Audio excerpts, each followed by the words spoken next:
I'm disappointed in every one of you. I'm sorry, I don't mean to offend you. I'm disappointed in every one of you.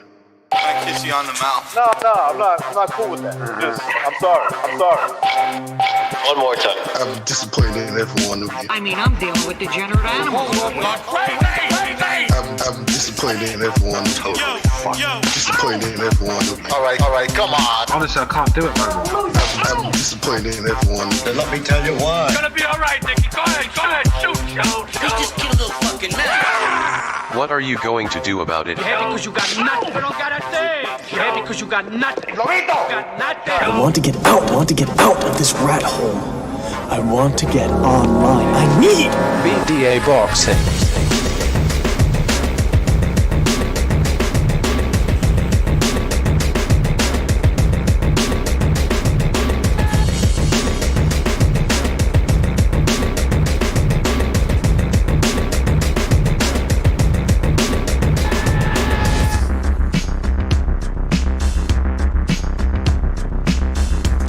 Alright, this is King Bucho. Welcome to BDA Boxing, the Boxing Debate Arena special edition show, the Stu Little call-in show.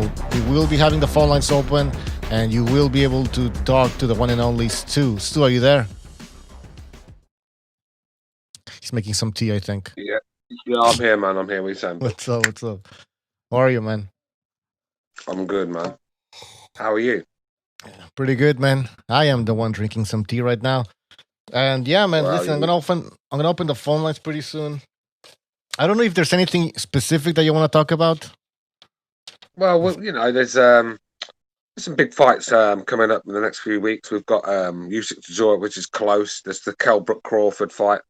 There's obviously the aftermath of Lomachenko and Teofimo Lopez. So there's a few things to talk about. I'm looking at the boxing news now, and I'm seeing that Manny Pacquiao McGregor looks like it could happen as well. I don't get the point of that. What else am I seeing? I mean, Mikey Garcia is having a go at Lomachenko, saying about fighting smaller, weaker fighters. I'm sure a few of the Teofimo fanboys will be calling in and agreeing with that one, but I don't know. You know, we'll see. Devin Haney has got a few things to say here, but we'll go through the list. But first, I want to get onto the big news, and then we'll take it from there. All right. Well, big news. I mean, I checked the news and there. Let's see. Well, I wrote some stuff down from 2 days ago. I mean, we talked about this in the last show. Errol Spence wants Canelo at 160. I don't think he wants Canelo at 160. I think some reporter probably asked him, "Hey, listen, would you mind fighting Canelo?" And he said, "Yeah." No, sorry. He said, "No, I wouldn't mind fighting Canelo. I'd move to 160." Blah, blah, blah. But I don't think he's the one that initiated that fucking topic. But the fact that he said that he's willing to go to 160 to fight Canelo, and the fact that he's saying that, and I quote, "It takes quite a few pounds to get down to 147." And he also said, "I wouldn't have any problems fighting at 160." So this means talking that about now? Spence, he said that he would fight Canelo at 160. Yeah, I'm sure he would for that sort of money. Well, exactly. And look, I think with Spence, I think he's the sort of guy that could probably grow into the 154 division quite comfortably overnight. Yeah. And then but middleweight, just two divisions is a big jump. You know, one division. Yeah, I mean Spence, I think could do quite well at 154. I think he could be the top guy there. Let's be real. I mean, it's only Charlo there in his way, really, and I fancy Spence to beat Charlo. I don't know about you. I think Spence could beat Charlo. Some pretty weak division. I think, but that middleweight division, Canelo's just too big for Spence. I mean, too good, too strong. I mean, Canelo's fighting light heavyweights and knocking them out. So, what's he going to do to a welterweight? Yeah, that's true. So, that's true. But what does that tell you about Spence? The fact that he's saying that, it takes quite a few pounds to get down to 147. Like there's some sort of, not struggle maybe, but I don't know. It tells me that he needs to move up in weight, but I don't want him to move up in weight because I want him to find Crawford. I want to see that fight. But my feeling is that we'll never get this fight. Look, man, don't write Kell-Brook out of this. Stop it. He's making the weight comfortably by the looks of things.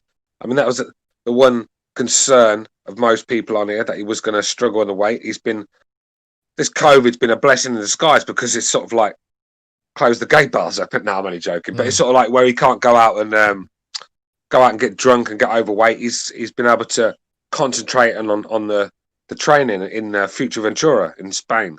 So he's doing hot weather training. He reckons he's comfortable at the weight. He's been, on the dot where he needs to be. So yeah, look, on his day, a tough fight for anyone. I mean, of course, Crawford's the favourite. You're only as good as your last fight, aren't you? So, you've got to say Crawford is a favourite in that one. But look, right, Cal Brook off your peril. So you're forgetting everything that Kell Brook did in his past few fights, and you're focusing on him being in shape. Look, how do you know he's not going to be in shape? I don't know. Listen, I believe you. I mean, I haven't seen anything, but if he's in shape, then that's good, man. Listen, he's a great boxer. I actually, at some point, had him as like the best welterweight. Remember after he beat Sean Porter.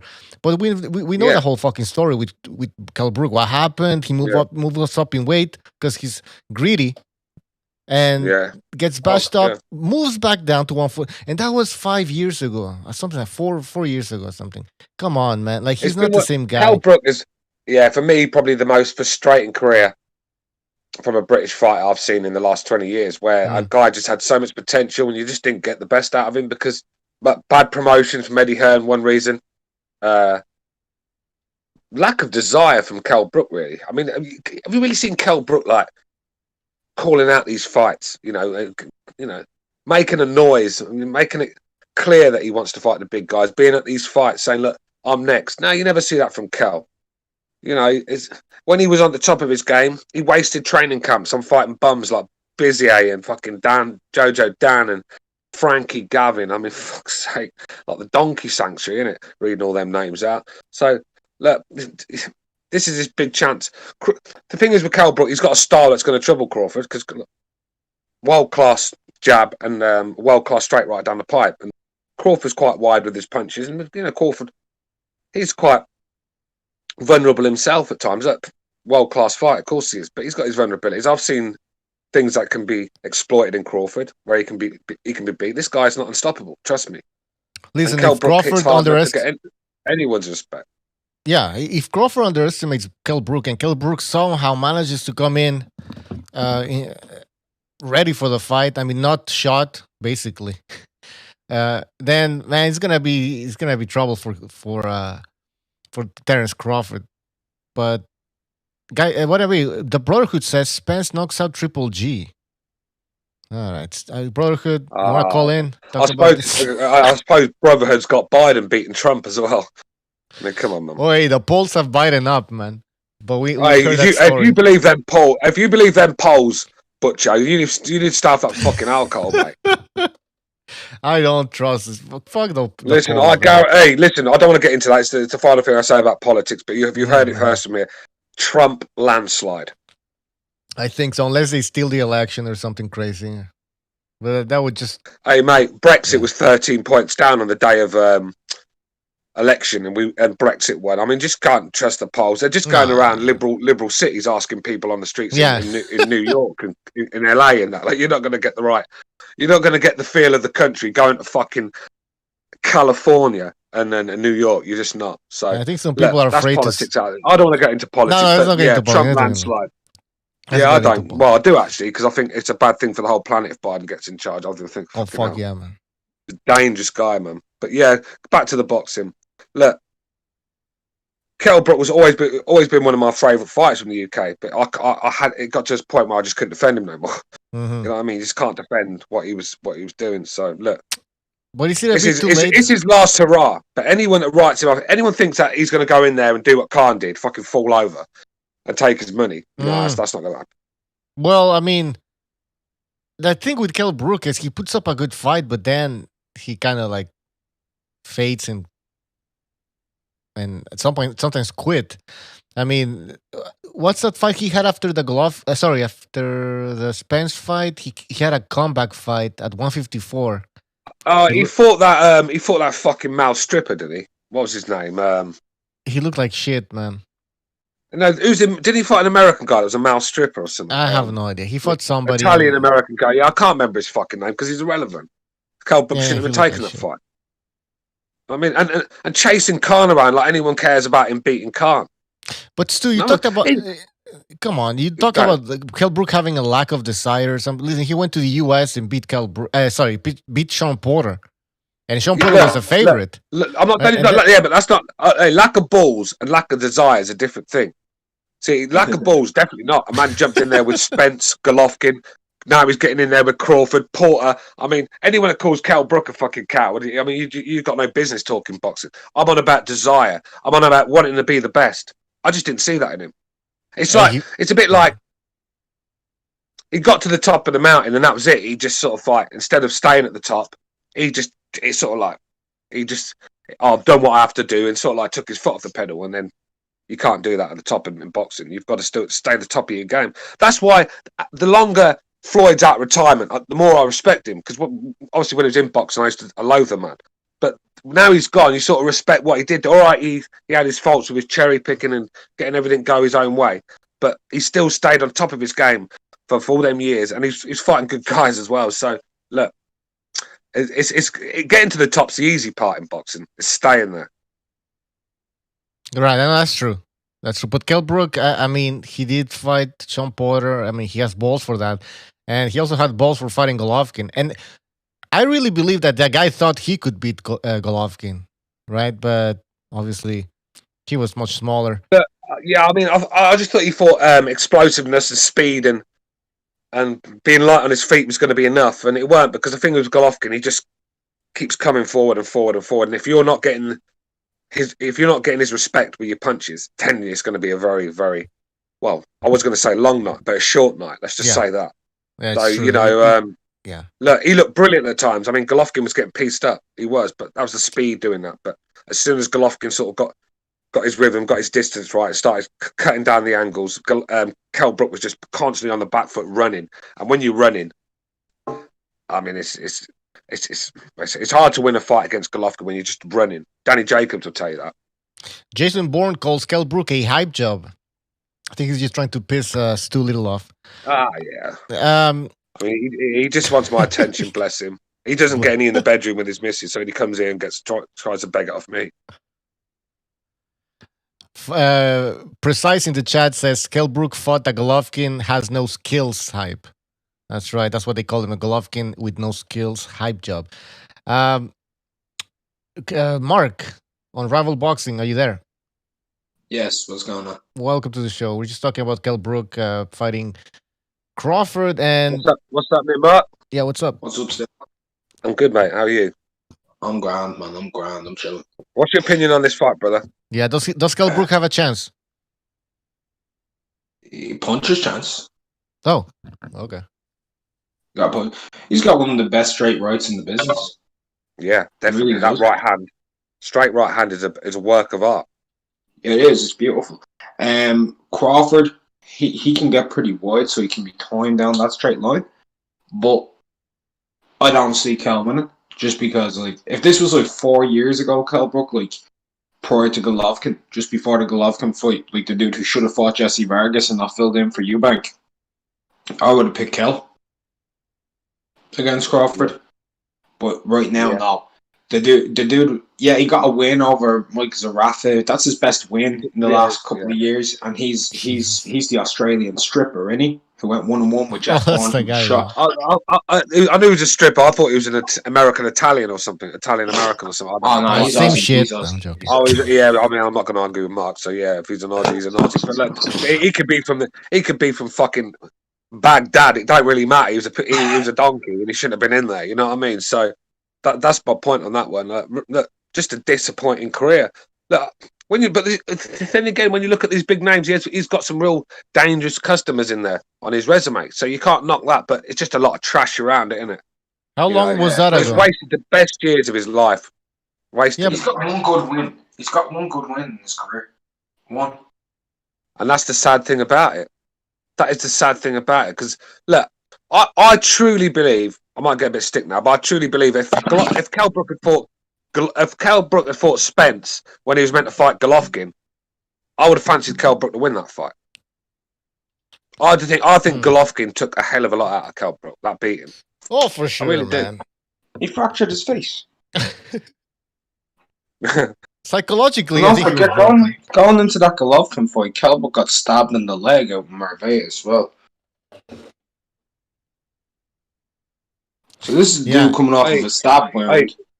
Fight film said Golovkin did lose a round. Well, I beg to differ because I think it was round 4.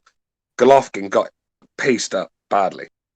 So I don't know what fight you was watching. Look, it doesn't really matter. I've always said that it's a 12-round fight. It don't matter if you get pieced up for 11 and a half rounds and if you win. But Golovkin was getting pieced up. You know, let's not pretend that. Yeah, I don't know. I haven't seen the fight in a while, so I don't know. I think it might have been the 4th or the 5th round.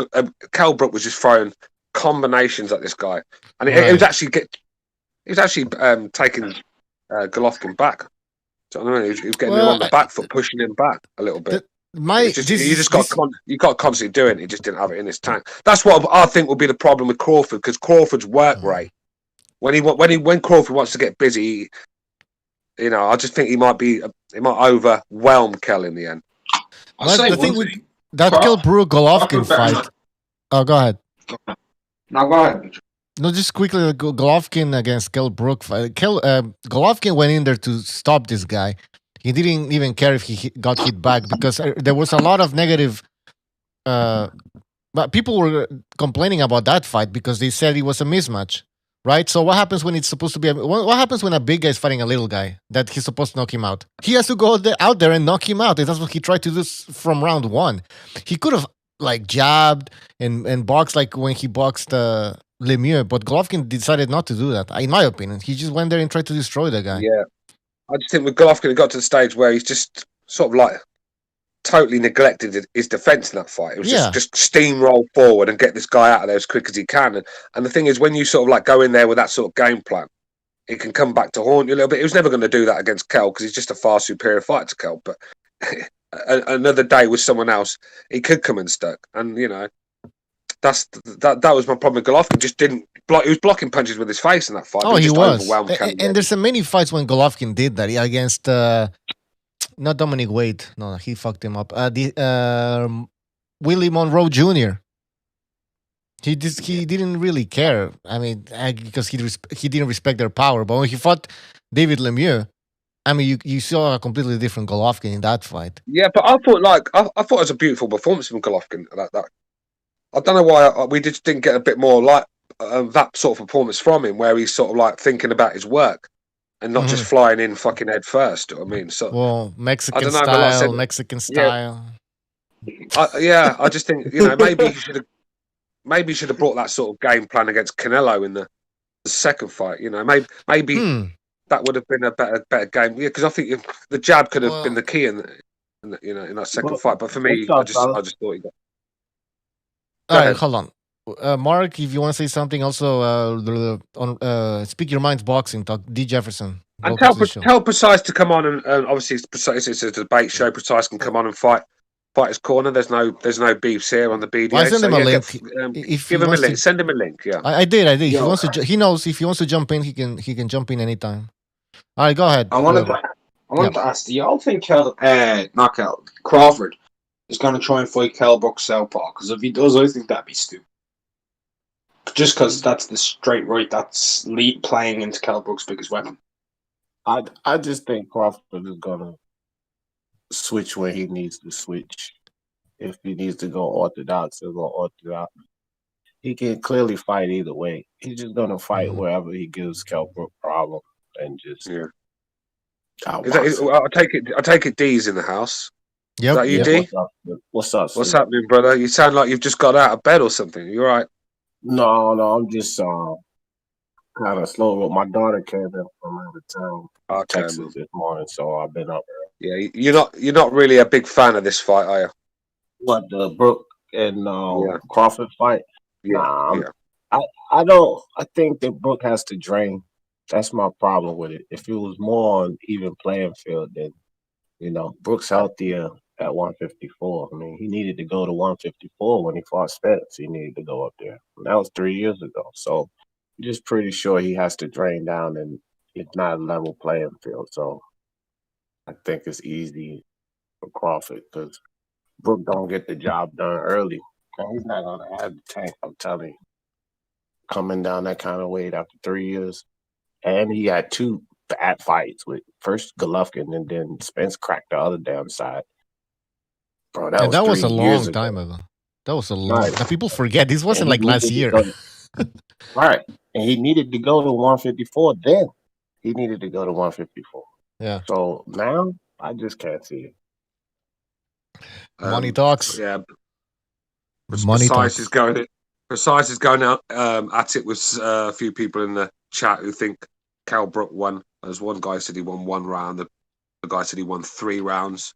He So didn't yeah, win that's no an damn interesting 3 rounds. That's discussion. ridiculous. Look, I think Cal Brook won 1 round clearly, and you could have nicked him another one, sort of thing. 2 rounds at most. So that's where I am with it. But yeah, to say he didn't have his moments in that fight, I mean, Yeah, but he that's was not on the true. back foot.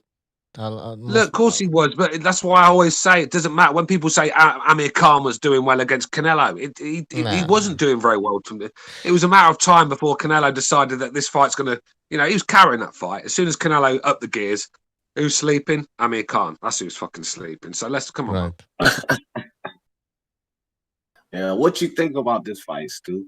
Do you think it's going to be a little more competitive than I do? Yeah, I do. Like I said, I think Crawford's got stuck in a little bit of a gear at the moment where he's struggling to turn it on and give us his best at the moment. I think he's struggling for form.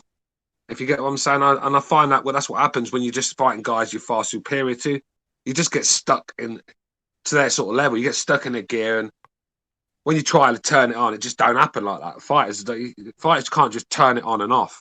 Mm-hmm. And I just think with Terence, I think the bigger threat that's put in front of him, I think you're going to see a better fight with him. But look, I mean, I thought he was poor. Look. Yep. Did we just lose too little? I think we did. So he'll be back on.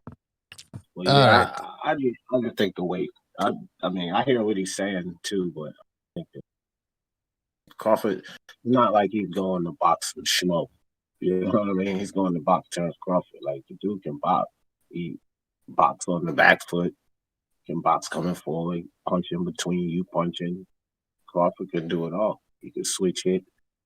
Yeah, I don't know. I don't know if Brook can get through that because let's be honest.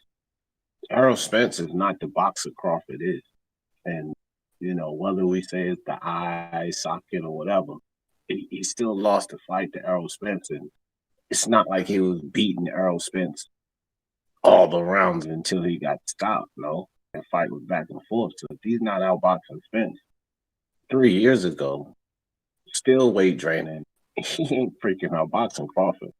I can't see it.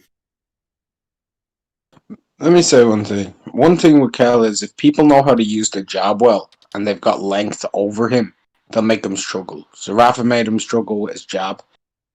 Right? And he had a 2-inch reach advantage. DeLuca didn't really, but DeLuca's garbage. But Carson Jones made him struggle because of the length of the jab. So, I mean, Crawford's got, I think it's a 5-inch reach advantage over Brook. He's got the same reach as Jamal Charlo. He's got long arms. That doesn't mean nothing to me without the number. I don't know what Jamal Charlo's reach is like with it. 71 or some shit. No. Crawford's reach is longer than 71. It's like 73, 74. 73, that's what it is. Because I know one of the Charlos is 73. Okay, yeah, 73 then. Right off that. I'll check now. Who you thinking, Crawford or Jamal? Yeah. Crawford has a 74-inch reach. 74, okay. Yeah, that's a long reach for a welterweight. Yeah, it is. He's got a 5-inch reach advantage over Brook. Yeah. See that's what I don't care when you're at the top of boxing. That means a hell of a lot. But look, I think Crawford's weakness is when he's in mid-range, throwing wide shots, standing square on. That's where Kel's going to have to bring in the uppercuts, and he's going to have to use that right. Because when Terence switches to southpaw, I think he's more trickier at southpaw. He's harder to hit. And I think he's got to be on the ball with his straight right down the pipe because that's the key. And if he can't time that, if that's not working, it's going to be a horrible night for him. Let's just say that. But yeah, I'll give him a chance. All right, let's I move on. give him a chance. I give him a chance. I mean, Mean Machine did a decent job in the beginning there.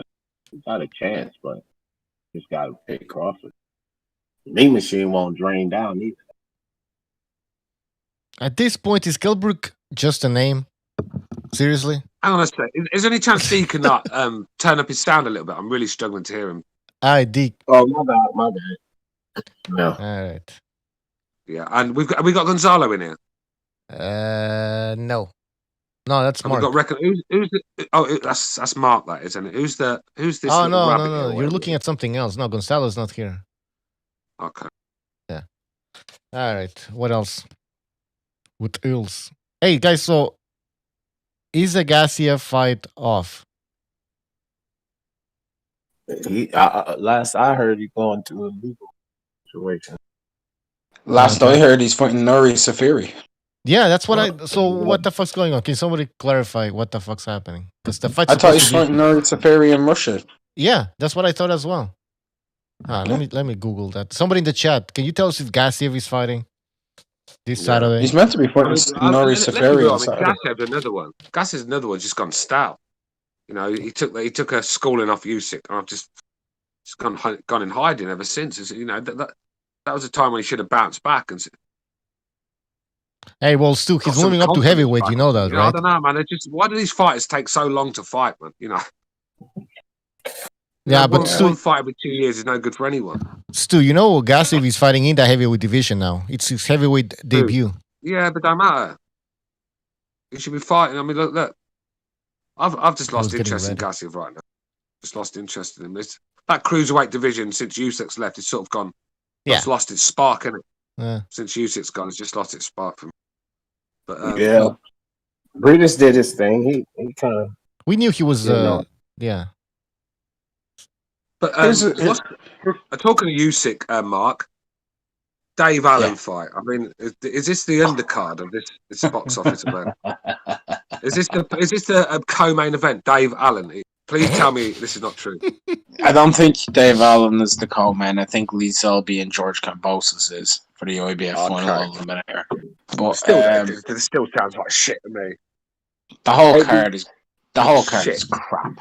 My God, I'm not paying for that. Sorry, I'm not paying for it. Support the sports too.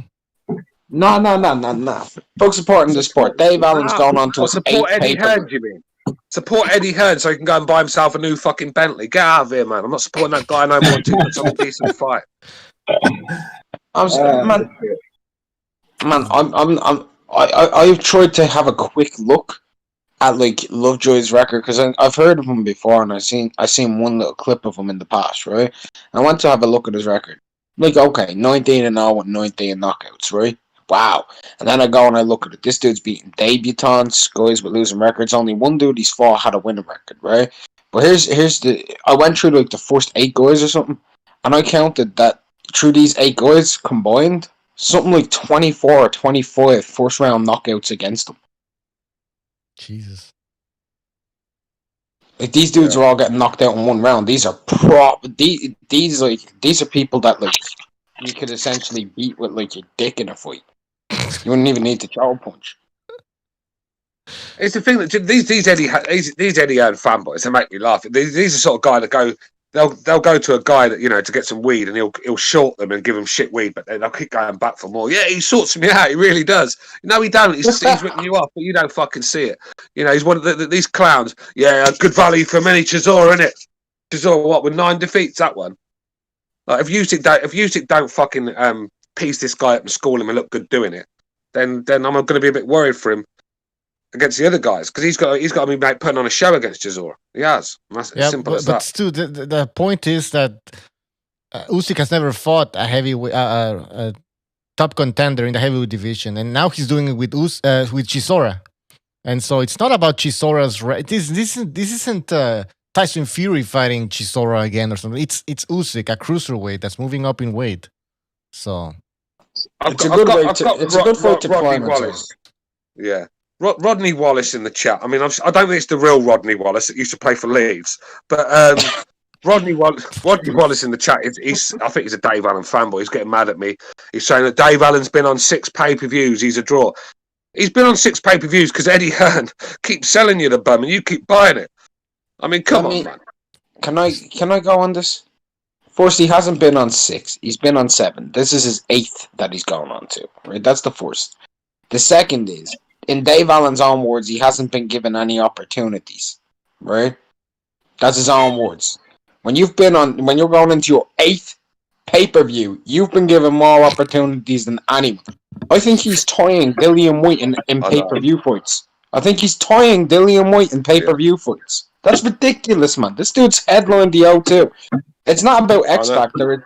It's about the classics. And I'm not gonna take any hate from Stu on this because I think he'll agree with me. It's due to the classic stupidity of the UK fan when it comes to like the underdog or the fat guy, and they're like, "Oh, but he's a good lad. He's just down the local pub. Oh, he'll do anything. Oh, he could be world level. He's got all the skills." People are obsessed with people losing. Come on, Dave Allen is Eddie Hearn's Adrian Broner.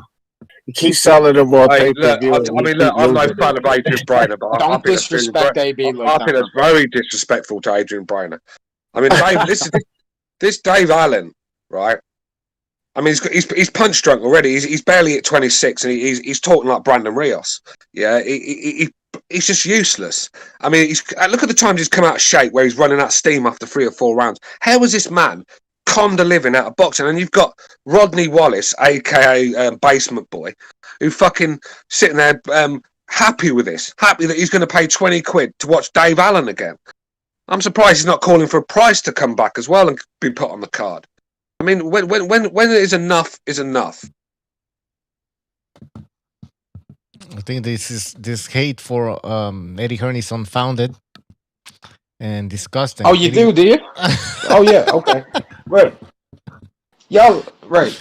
Eddie Hearn, best promoter in boxing. This motherfucker has the middleweight and the super middleweight division on lock, right? He's got John Ryder, Callum Smith, Billy Joe Saunders. He's got Danny Jacobs and he's got Demetrius Andrade, right? Five fighters, right? Callum Smith doesn't have an opponent. John Ryder don't have an opponent. Gabe Rosado's fighting Danny Jacobs. Andrade is fighting Dusty Hernandez. And Billy Joe Saunders is fighting Martin Murray, who's been shot for 5 years. Oh, Martin Murray, dreadful. Dreadful fight. I want y'all to think about that. This dude isn't putting any of them against each other, and he's being like, "Oh yeah, but we called out Charlo." Why aren't you putting your own fighters against each other then and doing things in-house and actually giving fans the fights they want? You're going to debut the Zone in the UK at 4 o'clock in the morning with Danny Jacobs versus Gabe Rosado and Demetrius Andrade versus the fucking Dusty Hernandez. Do you know what, right? I can't really read the comments on because what you said about the UK fanboyism, that's basically a cancer of UK boxing because these fucking clowns, right, just go by emotion, and I can't go to IFL and read the comments because you've got these guys. The savior of boxing. If it weren't for Eddie, boxing would be dead. I mean, what? Jesus Christ. I nearly throw my stomach up on my screen when I read these comments. I mean, are they watching what I've been watching? I mean, this is what I mean about standards. Some people just don't have any standards in life in general. When it comes to a woman, they'd settle for a fat bitch. I'm not going to do that. I've got high standards. I want a nice, classy woman. Some people just settle for anything. These are the guys I'm talking about. No standards, just settle for anything. And that's not me. Well, this guy in the chat still defending. He says, now Rodney Wallace says, for fuck's sakes, don't start digging out Martin Murray. He beat Sergio Martinez. That's true, but that was a long time ago. Yeah, Ali beat Foreman. Do you want to go back to that day as well? I mean, look, come on. I mean, fucking hell. Martin, oh my God. Fuck Martin that Murray beats Martinez. What year was that? Motherfucker! All right, let's move on, man. What year was that? 2013? Hey, was it Martin Murray that was it was sleeping with Michelle Joy Phelps? It was, wasn't it? No, that was all of them. Yeah, but he was the first one. I think he broke. Oh, yeah, it was Martin Murray. Yeah. No, I think it was Matthew Mack. No, it was Martin confusing Murray. both. Martin Murray's. I think Martin Murray's wife. Martin Murray's wife attacked her at one of the boxing events. I think. Yeah, I remember. Look, I'm just gonna say this, right? Martin Murray, don't attack him. Billy Joe should be fighting Cam Smith. We all agree on that, right? Them two should be unifying with each other. Yeah, Cam Smith destroyed Hassan and Dam 2 years ago. Martin Murray lost to Hassan and Dam, and Hassan and Dam was shot 2 years ago. Jesus Christ. I'd go further and say Hassan and Dan was shot 5 years ago. I remember. I went to the say he's just it's got to be 5 years. Hey, it's got to be 5 years when was it fucking David Lemieux beating them all over the place? I was there, front row. I could hear the shots, man. And that you felt like was 50 2015. times. That was. That's where we go 5 years ago. Spot on. I mean, he was done. I mean, he made David Lemieux look like fucking a prime George Foreman, didn't he? Yeah, he kept going down. Hey guys, we have some people on. Yeah, it was like watching Foreman Fraser, actually, wasn't it? Yeah. All right, guys, we have some people on StreamYard. Guys, can you hear me on StreamYard? Yes. All right. This is guy called T-Tone, but doesn't sound like T-Tone. Stuart Little, you a bitch. Oh wait, I'm gonna. Go ahead, H Money. See, Stuart Little's a bitch. I'm gonna knock his bitch ass out, bro. He called me the N-word. Why is he always crying like a girl, man? I've never spoke to this guy once. I don't even know. Is he Hispanic? But I don't even know what race he's. Why would I call him the N-word? But I know for one thing, he sounds like a right fuck. I mean, he needs to get some alpha male genes inside him. Break that voice in a little bit. Break that fucking voice. I thought it was Rick Moranis calling him for a minute. Get out of here, you little fuck. That's fair, man. It's pathetic. All right, Reyes Box, are you there? What's the hate stand for? Homo. Get out of here, man. Reyes, are you there? Hey, what's up, fellas? I'm here, yeah. Welcome to the show. What do you want to talk about? I'm just listening to you guys. All right. I was gonna say something about the Brook versus Crawford matchup, but I think you guys covered a lot of good points. So just tuning in. By the way, I have a question. You guys, this is the first time I'm using the streamer. The last time I was on the Discord with you guys, and to me, it seemed like the Discord is a lot cleaner than the StreamYard. I don't know if it's my phone or its connection, but sometimes the StreamYard seems a little bit choppy. I'm just curious. Yeah, StreamYard has its days, has its bad days at the office. Let's just say that.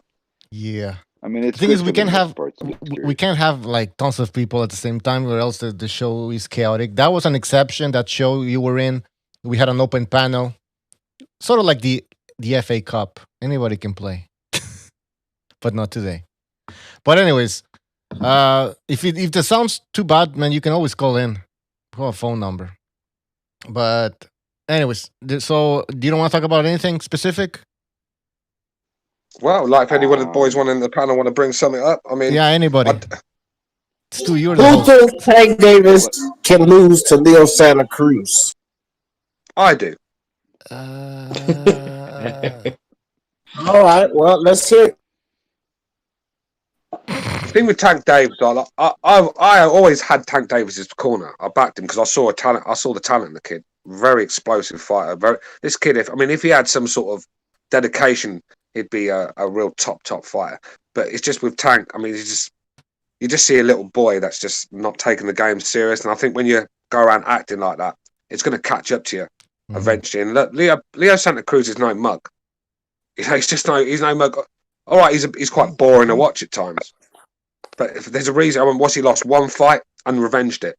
So he's a very good fighter, and he can box a bit as well, Santa Cruz. And I think Tank's not in the best. I think Tank's got to be in the best shape of his life, and I don't know if he's going to be. I really don't. And that's all it's down to. According to Floyd Mayweather, Santa Cruz is not going to fall over. If Tank Davis thinks he's going to land one of them shots like he landed on Liam Walsh, and he's going to fall over, no, it's not going to happen. Tough as they come, Mexican. He's going to be hanging around there all day. And Santa Cruz has got tremendous work rate. That's one thing he has got. Even though it doesn't change the pace up in his punching, and he's still very all predictable at times, but he brings a lot of pressure. And like I said, Tank, if he's not in good shape, it could come back to haunt him. So that's my queries. I still think Tank could get the job done, but I wouldn't be surprised if Santa Cruz won that fight. Stu, according to Floyd Mayweather, and this was from like 2 days ago, Tank's already at 134. He's in shape. He's ready, man. Yeah, look. We'll see on the day. Look, but the thing is, it's the way Tank lives outside camp. He blows up. He's making it rain in nightclubs, and he's champagne everywhere, and fucking. He doesn't keep himself in good shape, and that takes his. Ricky Hatton will tell you. There's only so many times you can keep coming back to camp and using most of your camp, shedding the weight. So look. He might be in good shape now, but how's he going to fight that way? Because you're going to say he's lost a lot of weight. He doesn't look a kid that looks. When he's struggling at the weight, his performances show. If you get what I'm saying, and that's when you've seen him at his worst. That's when he's struggling at the weight. So that's all my only concern with him, because the kid's got a lot of talent, but he's going to be in for a hell of a fight. People think he's just going to steamroll like Santa Cruz. I mean, if you think that, what planet you're on? Good point. Man, so okay, yeah, go ahead. This is the thing, and I said this a couple of times before. That's if you base Tank on what he did in the past, which I get it because this is what he always does. Then I get your points. But if you haven't been looking at him, which a lot of people don't because they don't care what he's doing, Tank's not been doing any of that. He's not been out the partying. He's been in the gym, and he's been in shape. Like he's at 134 now. He's gonna make that fight. He's gonna make that weight easily. And my thing is, what does Leo Santa Cruz bring to the table?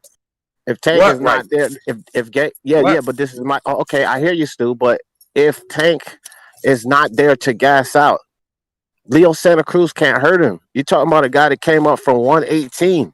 He has nothing to offer Tank, nothing to keep him back, nothing at all. No, but the thing is, what Tank could freeze under that sort of pressure. In fact, Tank's always been fighting at his own pace and dictating the pace, and Santa Cruz is going to bring a pressure he's probably not had before, and that is how he deals with it. You know, look, he could fucking spark Santa Cruz in the first with a big shot. I'm not saying he can't, but I just don't see that. I see this going the distance, and I think the longer the fight goes, the more I favour Santa Cruz. So look. Hey, what's Tank done recently? Now, listen, what's Tank done recently for you to be so confident that he goes and beats a world-class division champion? He struggled against Gamboa. Because it's easy. It's real easy, man. It's because of Tank's skill set. Now, we went through this before with the whole Teofimo Lopez. And just trust me on this, bro. Again, trust me on this. Tank has a skill set. We're acting like this is some Leo Santa Cruz that's that much better fighting than Tank. I know what you've seen of Leo Santa Cruz, and I know what you've seen of Tank, but that was because of lack of dedication and discipline. The kid has skills. He has a lot of skills. He's faster than Leo Santa Cruz. He hits harder than Leo Santa Cruz. He's definitely more explosive. Leo Santa Cruz is not a defensive fighter either. This dude uses his face as a damn punching bag. And you cannot do that with Tank. What style does Leo Santa Cruz have? One that falls right into Tank's hand. Falls right into Tank's hand. And he's not taking that kind of power. Again, this is a guy coming up from 118. He just beat a damn Flores in a decision fight for that vacant belt. This ain't no Tank Davis. He's going to get knocked out for the first time in his career. And you better believe Pedraza is a tough character because Lomo was placing all kind of shit on him. But he weathered the storm. Tank knocked Pedraza, slammed the fuck out. I'm not even trying to hear that Leo Santa Cruz is taking that kind of punishment. And that was a less dedicated, less in sync Tank. Tank he was fat before that goddamn fight. And he still knocked Pedraza out. This dude's been dedicated in the gym with different trainers, working with Floyd. He's gonna beat the hell out of Leo Santa Cruz. What about all the times he's struggled in there with? What about all the times he's gone in there with just average fights and struggled? Is this like Broner? Is this like Broner? Broner used to be one of that guys. You remember Broner? But that's not when he had. Listen, he wasn't in the gym and none of those training camps like that. He was in the club with Adrian Broner, drinking, goofing off. This kid has been dedicated in the gym for months before this fight. He's been in the gym. So, I mean, you can judge him off all that old shit, but you're going to see him demolish Leo Santa Cruz. I'm guaranteeing it. Yeah, go ahead, Mark. Yeah, I think I think a lot of people want to see a competitive fight. A lot of people do. Because we want that as fans, don't we? We always want to see a competitive fight. My entire point of view on this fight's always been that Leo's all wrong to fight against Tank. And the reason why I say he's all wrong to fight against Tank is he likes to come forward and sit in the pocket with you. Leo takes too many uppercuts clean. He's not really good on the back foot. His punch volume's dropped since he's come to 130 against Flores. It dropped by half, so he's lost his punch volume. And Tank's best weapon is that southpaw uppercut mid-range. I reckon Tank's going to take his head off. It's a setup for it to make him look good against a 4-weight world champion. Yeah, but there's been many setup fights to make Tank look good, and he's failed to deliver. You know, that's what I'm saying, man. Because it was a different level of discipline, man. No, but what have you seen from? Oh, it's going to take more than one little one camp to convince me, D. Look, what have you seen from Tank recently that makes you so confident in the guy? I'll tell you. What do you mean? What about you? I'll actually tell you. Go ahead, Mark. Even though he went into the 12th round with Gamboa, right, on one leg, he did better against Gamboa than Leo did against Flores at 130. And Gamboa was better than Flores by a lot. By a lot. Yeah, I agree. Tank destroyed it. Everyone's like he went into the 12th. He actually beat the shit out of Gamboa. I'm saying if I've got to pick a win, I'm going to go with Davis. I think Davis will win the fight, but I just don't see a destructive knockout like you guys are saying. I don't see a real serious beat. I think it'd probably be he'd probably get a knockdown here and there and win on the cards or something. I don't know. I'm not a fucking, you know. Well, I don't see Leo. I don't see Leo's work rate being enough to stop Tank from knocking him out because he's not going to hurt him. You got to be able to deter a fighter like Tank, and Leo has nothing to deter Tank. He's never been a power puncher, not even respectable power at 130 because he couldn't do anything with Flores. What the hell is he going to do to Tank? He ain't even going to be able to keep him off of him, bro. And you need to be able. You need to be able to box. You also need to be able to box to keep Tank off of you. If you like, and I'm not saying you can't box, but you can't do it on the back foot. He's shit. This dude, like on the back foot, he's terrible. He's just gonna walk forward right into Tank's wheelhouse. Yeah. I'm gonna give you an idea. Nobody does that. Nobody does that. No one does that because they know. Yeah, I'm quite convinced they'll go 12 rounds, and I'm quite happy to say on here. Leo Santa Cruz will go 12 rounds against Tank Davis, and you guys, if gets knocked out, you've got me now, ain't you? It's on video. You can come and, especially Jason Bourne and them sort of guys, Hawker, they'll love that. But look, I'm putting myself out there for the punishment. I honestly believe he's going to go to 12. Stu, I don't see this fight going half at 12. I'm gonna tell you like that. You're in the same boat as me, D. I've already got my prediction down on paper for some of the fights I know will be in the prediction league. I've picked round 5 on this. Whoa. Yeah, I don't see it going half of 12. I don't see it going half of 12. Not even half. All right. Well, by the way, we have Rapstar. Rapstar, you there? Is he the real Rapstar? Yeah. I know there's a lot of fake Rapstar accounts now, but this is the real one. All right. Welcome to the show, man. What do you want to talk about? Yeah, I just hope, I'm appreciative of all you guys putting me on the panel. But the reason why I like to go on the panel, I like to, if you don't mind, talk about the amateur circuit in England. I just spoke to a couple of friends. And if you guys don't mind, I just want to let the amateur circuit know that they're suffering this year. It's been a bad year for them. And a lot of the amateurs who are national champions, they're not able to get the sparring what they want. It's only out of Sheffield I'm hearing that the international GB team is getting all the work. They're trying to, get more sparring. So I just want to let you guys know on the back end, is, the amateur circuit suffering in London. I don't know how it is in America. Are you in America, mate? No, I'm in Canada. How's it in Canada? Are you guys active or you guys are inactive as well? Hey, the pro game's suffering over there. So what's the point of talking about the amateurs? Nothing going on. Right. So it's really bad. In the back end of boxing, I've got a few friends who are referees. I've got a few friends who are judges. They're not getting the work. So there's a lot of bad things going on at the back end on our side. Do you know what I mean? Well, look, at the end of the day, bums on seats pay for the fighters, don't they? They pay the salaries, they pay for everyone to be there. And if no one's allowed in the crowd, then this what happens. It suffers. You know, it's not like the Premier League, where the Premier League really they get most of their money from TV revenue and shirt sales. They don't really care about 2 million crowd gate on a Saturday. They can miss that. But with boxing, I make a hell of a lot of money in some of them venues, especially Wembley. If you charge, you know, some of the money they do to go to Wembley, and you put 80,000 people in there, that's good revenue, isn't it? So it's like anywhere, mate. If there's not bums on seats, the sports are going to suffer. Yeah, so we just look out. Some of the gyms, unfortunately, might close. You know, some of the people will be out of jobs, and let's hope that, you know, they can pick it up in 2021, because I think the professional ranking is going to suffer where the amateurs are suffering now. So hopefully things will pick up. But, you know, it's been a sad story this week for a few of my friends who are in the boxing game. So I just thought I'd share that with you guys, you know? Yeah, no, good point.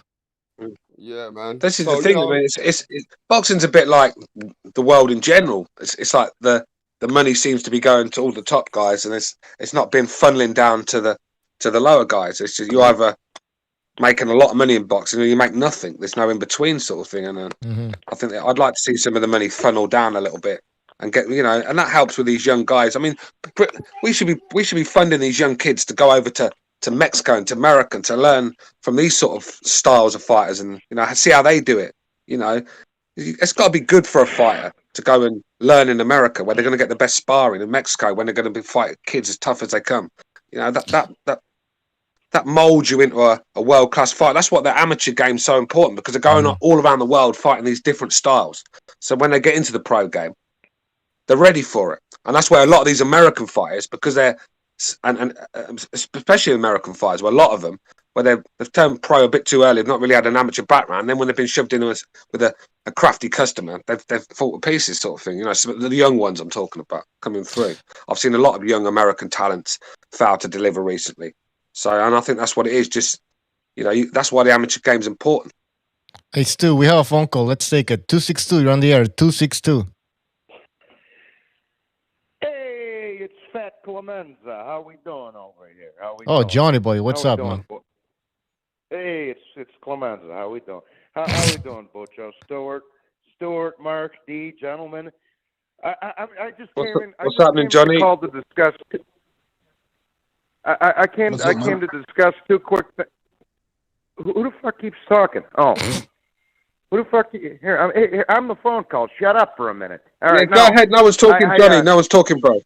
No one's talking. Go ahead. No, okay. Well, somebody's got an echo going. But anyways, here, I came to be the voice of reason, like always. Tank Davis is going to slap the fuck out of Santa Cruz in 5 rounds. It's a complete mismatch. The kid couldn't punch at 130 or 126. He ain't going to be able to keep Tank Davis off of him. He's going to butcher that kid, dog. He's going to turn him. Tank Davis is going to turn Leo Santa Cruz into his personal fucking pinata, and you're going to be fucking crying in your quesadilla. Now, another thing. I won't be crying. I don't cry over no fighter. No. I know. You know, one of my favorite fighters just got beat the other day, Lomachenko, and I wasn't crying about it. A lot of these, Stu, you know, a lot of these boys are fucking emotionally invested. Yeah. Yeah, that's why you don't do it, Johnny. Because, like I said, when you're emotionally invested in a fighter and not boxing, then you don't enjoy it as much. And like I said, you end up comes back to haunt you. When you fucking be a fanboy and then your fighter gets beaten badly like Wilder did against Fury, then there's nowhere to turn, is there, in boxing? Because all you are is a fanboy channel of Wilder. So where do you go from there? After your man's just at the hiding of his life. So Absolutely, buddy. And the other thing I want to say is this. The last thing before I end the phone call, before I say is this. AJ and Fury are never going to fight each other. AJ has no balls whatsoever. The day you start trusting a man who shaves his legs is the day you took a loss, you motherfuckers. Good point. That dude. Yeah. Yo, you trust like a man who shaves his. You trust a man who shaves his legs. I don't trust you, and I don't like you. Robster. And you're a little fagoli. Robster. Here, I'm going to tell you this right. I'm going to tell you this right now, just because we got the Stu show going, and old England there. I'm going to tell you this right now. Them two boys ever get it on, Fury knocks his bitch ass out in 5 rounds. I promise you that. I promise you. I don't know. I hope so. I hope so. I've had enough of Josh. I used to be a fan of Josh. I've had enough of the guy. He's gonna knock Buddy's head off all the way from fucking Buckingham Palace to Nigeria or wherever the fuck he pretends. Oh fuck it! I did fucking 2 weeks in prison for selling weed. I'm a little tough guy now. Ooh. Fuck AJ. King Fury all day long. God bless you.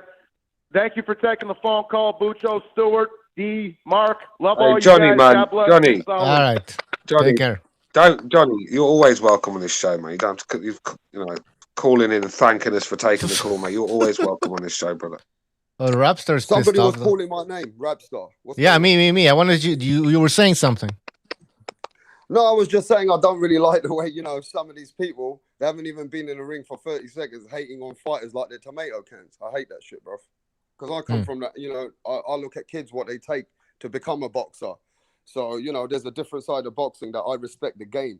And some of these shows, they call people bums, tomato cans, trashes because they don't like those fighters. I just think that's totally disrespectful to the game. That's just where I come from. Yeah, but this is the thing. I mean, a lot of boxing fans are like you. They don't like to see fighters. I mean, some of them get upset when I call people bums. But the thing is, when I'm paying, I've got a right to say if a guy was a bum or not. That gives, when I'm paying for the pleasure to watch a bum, I've got the right to say he's a bum. And that's the problem. People, he gets in the ring. How can he be a bum? Because I've just watched him. He's a bum. Look, anyone can get in the fucking boxing ring. Do you know what I mean? They can. It takes a brave man. Don't get me wrong. You got to be brave to get in. But any stupid man can get in the boxing ring. But my problem is, who am I speaking to at the moment? As a boxing fan, I want to see. I want to know. What? I want to know who's commenting. Yeah. Who's this? I can't hear you, bro. Stu Little. What? Okay, this is Stuart who's commenting. Yeah. Yep. Yeah. Okay, carry on, Stuart. Keep saying what you're saying. No, I was just saying. I mean, a lot of people get offended by when people say the word bum, but I like to use that word because I think you got to open yourself up to criticism. If you're getting paid good money to come and stink the joint out, then you've got to be open for criticism. And look, there's the one thing about boxing that really annoys me is there's a lot of bums out there. Too many for my liking. But I think that word, right, should be either journeymen or fighters which are not that great or fighters who are not that caliber. Because, we can also use A, B, C, D fighting categories. I just think because of where I come from and I look at different sides of boxing, boxing is such a hard sport. Even if, you don't have the right people around you and you're a great boxer, you still can get, overshadowed. So it's just maybe because I see a different side of boxing to you guys that I just don't like. I just couldn't see myself calling anyone a... Look, but it's like boxing's like anything in life. Boxing's like anything in life, bro. Listen, it's not what you know, it's who you know, and that's the same with boxing. I mean, look, you've only got to look at some of the biggest jobs in the world. Some of these people, they've got no right to be there. They're there because they know the right people. It's like some of these football coaches, the NFL coaches, they're there because they know the right people, and it's the same with boxing. If you've got the right people backing you, you'll get like Dave Allen. How has this guy conned a living out of boxing for so long? How has he done it? Yeah, but he puts every time he goes in that ring, Stu, he puts his life on the line. Yeah, just remember this: boxing is one of the loneliest sports. Listen, if you look, you're in the wrong channel here, mate. No bleeding heart stuff here, mate. This is a man's sport. This is a man's sport, bro. No, listen, I did not tell these fighters to become professional boxers. I didn't say, look, go and be a fighter. I want to watch you fight. No, it was their decision. And look, they don't mind when they're fucking driving around in their Bentleys, in their mansions, with their fucking hot chick on their arm. They don't mind then. So you've got to take the rough with the smooth with boxing. Look, it's a tough sport. But you've got to be able to take criticism. I'm not saying, they put their lives on the line. Yeah, they fucking do, and they get paid very well for doing it. There's a lot of guys out there doing jobs that put their life. Fishermen, they put their lives on the line for fucking 500 quid a week. So come on, man. Yeah, but fishermen don't get called bums. Fishermen don't get called tomato cans, bro. It depends how bad the fish is, mate. If I get a bad bit of fish, I'll call the fisherman a bum. You know what I mean? But what I'm saying, Stuart, in the boxing world, they wouldn't respect you. The old school people won't respect your vocabulary. But I don't care about the old school people. That's the thing. Do you see where I'm coming from? Do you see where I'm coming from? Yeah, but I don't care about them. That's what I mean. I care about my own opinion, and that's it. So let's stop calling them bums. Look, I don't pander. Listen, I don't pander to nobody. If you listen to this show, you'll know about me. I pander to no one. I'm not going to stop calling someone a bum because someone gets offended by it. No, if they're a bum, they're a bum.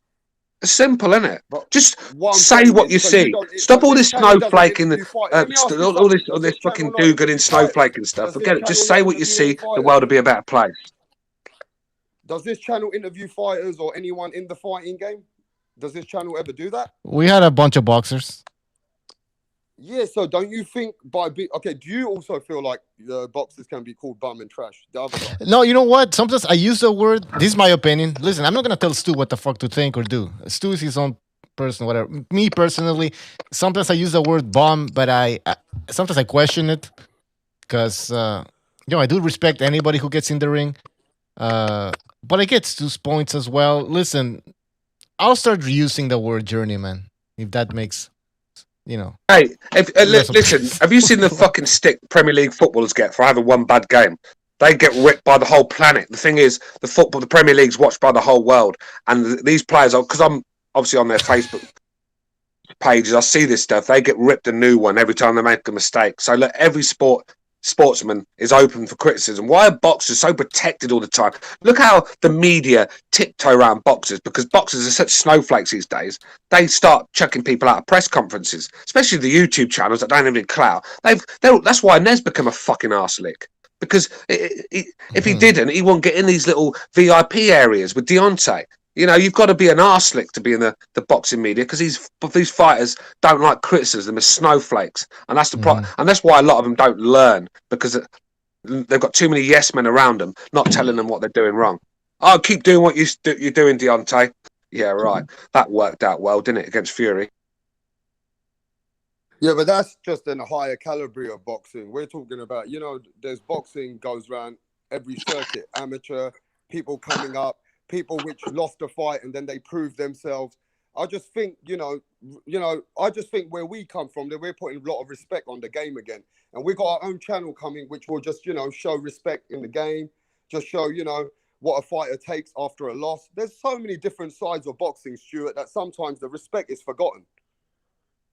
Listen, if you want to gain, do you know you gain my respect? You go in the ring and you give it your all. I don't expect every fighter to be Floyd Mayweather, Lomachenko, Golovkin. I don't expect them sort of. I know there's levels to this game, but as long as a fighter goes in there, gives it his all, I can't ask for no more from the guy. Look, yeah, so they tell me, the Mexicans. Listen, the Mexicans, right? The Mexicans. Let me finish quickly. The Mexicans will back their guy. The Mexicans don't. They'll still back a guy if he loses. But what they don't accept is when they do what Victor Ortiz does and finds a way out all the time. Well, look how the Mexicans. Or Chavez Jr. Look how they turned on them. I mean, Ortiz. He was lucky to get out of that arena alive. And this is the thing, mate. Do you know what I mean? A Mexican, if you go in there, a Mexican give it his all, gets knocked out, no one say anything, and that's all we ask for. But when you go in there and kind of living out the sport, that's when I'm gonna know my opinion. Even being a casual, fan-friendly guy, seeing them people taking all those punches, it doesn't do them any good later on. They're life-changing punches, some of them. That's why we got people who can't even speak after 40 years old, and they're always slurring because they take all that for our sport that we love. And even those people that you're calling bums, yeah, those people have to get knocked out for the fights to be good so they can get stepping stones for the other guys. So we need all these kind of boxing atmospheres. What I'm saying is... Oh, look, because Eddie Hearn would be out of business if it weren't for bums. Let's be real. I don't believe you should be calling them bums, though. That's wrong. That's what I reckon. I mean, obviously, it's your show. I'm not going to say nothing. That's the way you run your show. What should we call them? I have a lot more different sympathy to boxing because I've seen friends who've nearly lost their lives over boxing. I've seen friends... You listen, hey, mate, you're not the only one around here that knows boxers. You're not the only one around here that knows boxers and fighters. Yeah, we know. Trust me, I'll speak to them. What should we call them? When somebody wants to respect the game differently. Mark. What should we call them? What should we call them, Rockstar? Which word do you want to... Which word? You mentioned the word journeyman, I believe, to replace bum, right? Well, definitely. Well, I'll simply call them low-level fighters, fam. That's what I do. I'll say low-level fighters, low-level fighters. That's what I call them. I also say that you can say D- fighter, C- fighter. That also gives them a category where they belong. I don't know. Oh, yeah. You know, Yeah, I thought it was a really poor performance from a D- fight. I mean, come on, man. Nah, he's a bum. Yeah, I'm looking forward to the fight between the two no-grade fighters this week between Dave Allen and Christopher But Lovejoy. also, a lot of people who are watching this right now, yeah, they're not going to be appreciated by fighters called bums and trash and tomatoes. Rapstar, have you ever considered joining the Democrat Party? You'd probably do well there, man. No, man, look, look, I'm an honest man. I'll go on to, if you guys don't like what I've got to say, you might not have me back on again. Listen, bro, it's not we don't like what you're saying. No, it's not we don't like what you're saying. What it is, you're trying to tell us what to say. And it's not going to work. Look, I understand where you're coming from. You don't like the word bum. But the bum's been going around in boxing for longer than you've been alive, I can assure you. Muhammad Ali said it. He called Joe Frazier a bum. What I'm saying is, where I go and try and speak about it, we speak at people who've got a lot more respect for the game. I mean, maybe, okay, Stuart, how old are you? He's 25. I'm 40. I'm 43 years old. I don't think you are, because if you were 43, you won't be calling them bums, bro. That's what I reckon.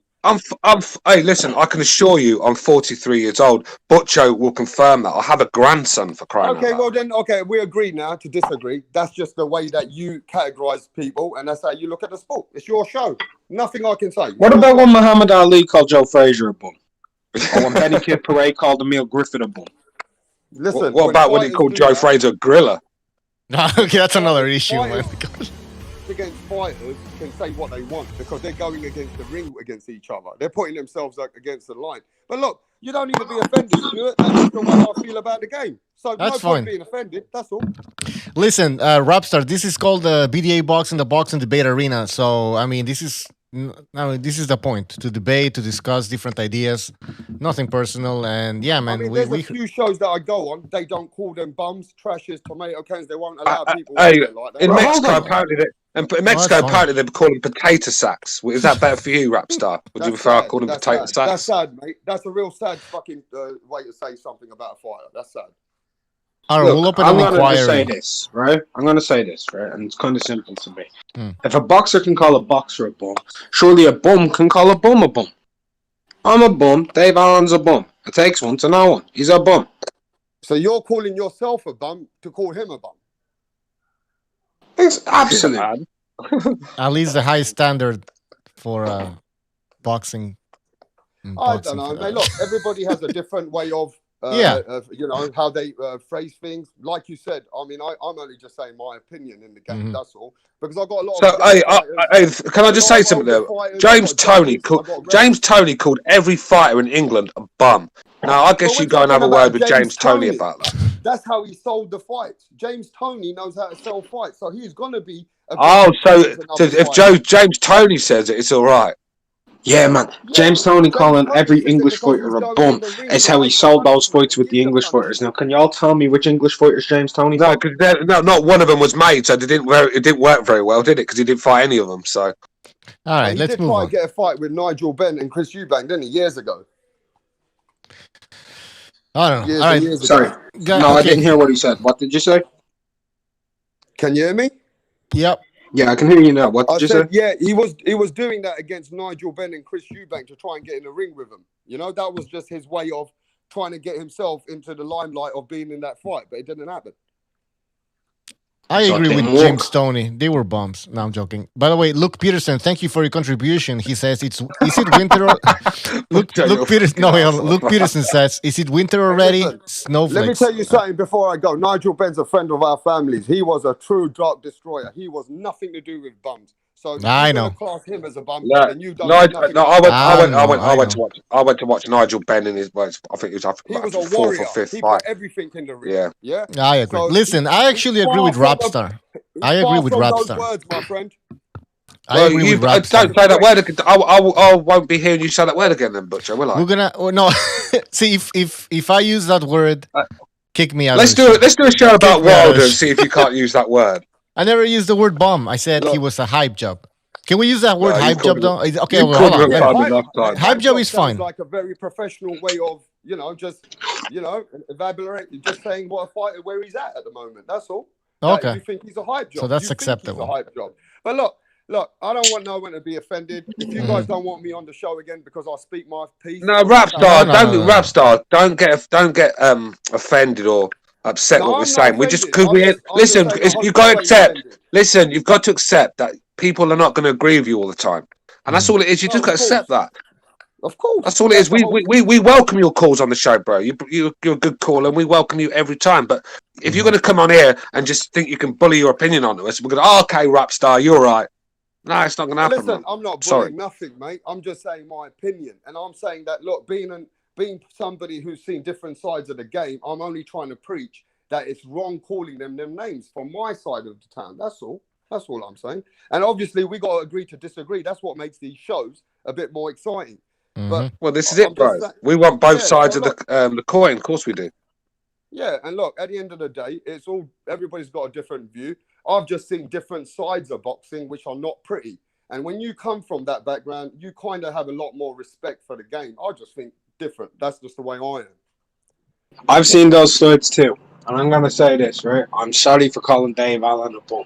He's a piece of shit. Don't sound right. I don't Man, it's like this though. I'm with you, Rapstar. I don't call them bums. I call them low-level fighters. But I don't give a shit if these dudes call them bums. Like, don't take it to heart. But like, I don't like to call those guys bums either because I come from the same perspective that you do. Like, these guys get in the ring, so I just do my best to say Who's that I'm low-level speaking fighters, to now, right? so I can at least know who I'm speaking to? Who's that? D. Jefferson is his name. Oh yeah, D knows the game. Okay, now look, everybody's different. There's another guy. There's another guy. He calls them a piece of shit. I'm never gonna go there again. No, you know why he's there? He calls them a piece of shit because they're not fighters he likes. He only likes the fighters that he likes. That's not boxing. That's a load of narrative. So I'm not going back to that show again. Simple. No, Dave Allen is a piece of shit. No, as a person, he's a horrible person. He has a right to say it, and I will defend his right to say it. A piece of shit and a bum. How about that? Well, you know what? You sound a very, what's it called? A little bit like a. No, we're only trolling, but look, Dave Allen. I mean, Dave Allen's not like I say. He's not exactly a fucking a future Nobel Prize winner, is he? Let's just say that. You never know. We'll leave it there, yeah. Hey, bro, let me tell you something. I'm gonna be straight up with you, man. I've seen Dave Allen spar some good people. And you know what? At the end of the day, he might not perform when it comes to the ring sometimes, but he does put the work in to get in the ring. It's just not his fault that he's not that great. Now, he might be a C- fighter, but he's got balls. That kid's got balls to go in there and fight. Yeah, of course he has. Yeah, of course he has. Killed him. No one's denying their balls. No one's denying that. Charlie Zelenoff went in there with Deontay Wilder. Does that mean he's a no? He's a retard. Does that mean he's not a bum? He's mentally not. Boxing has saved some people's lives. A lot of fighters are mentally not there, are they? You got to be mentally not there to be a boxer. Full stop. You want to get punched in the face for a living. All right, guys. All right, we need to take another phone call here. 719, you're on the air. 719. Yeah, man, I know what's wrong with that dude whining about the bum word. I know exactly what's going on. He must have a terrible record himself. He used to be a fighter. He probably like 2-83 or some shit, 6 draws. You know what I'm saying? That's why he took it so personal. No, I'm not taking it personal for myself, my friend. I'm taking it just for other people, just a general game. Shane love in the game, my friend. That's all. You taking it personal. I don't believe you, bro. What's your record? I think What's you're taking it personal, mate. I'm just saying how it is. What's your record? Bro, we're not talking about me and my record. I'm talking about the kids that I see training, the people that are having the game, the friends that have gone through a bad time, some of the friends which have won titles. Why you won't just say your record, bro? You're just trying to be personal attack because you're calling them bums and trash and tomato cans. That's totally disrespectful to the it doesn't matter what his record is. Like, what's your record? So if you want to stick up for that, that shows me your IQ as well, my friend. Have you even sparred? Your IQ is a very kind you sounded like one of them fucking left wing social justice warriors. Right now, you are sounding like a rap star. You know. You sounded like you want me to do? Agree with you? So you want me to agree? You're letting things get to you that are not really a big deal. Why are you getting upset that Dave Allen's being called a bum? Why? No, because I don't not upset. I'm just going to stick up for Dave Allen because Dave Allen also has been through situations where he got himself back in the ring, saved his life through depression, nearly killed himself. But now, because of boxing, He's got that aggression where he can at least use it to the right advantage. So therefore, you got to respect a man who knows how to make negative into positive. And that's a probably deep conversation for you. You ain't going to like me, Stuart, because I'm just straightforward. And even if your panel starts thinking that boxers are bums and trashes, then they're totally wrong. All right. Calm down, bro. I think there's quite a few.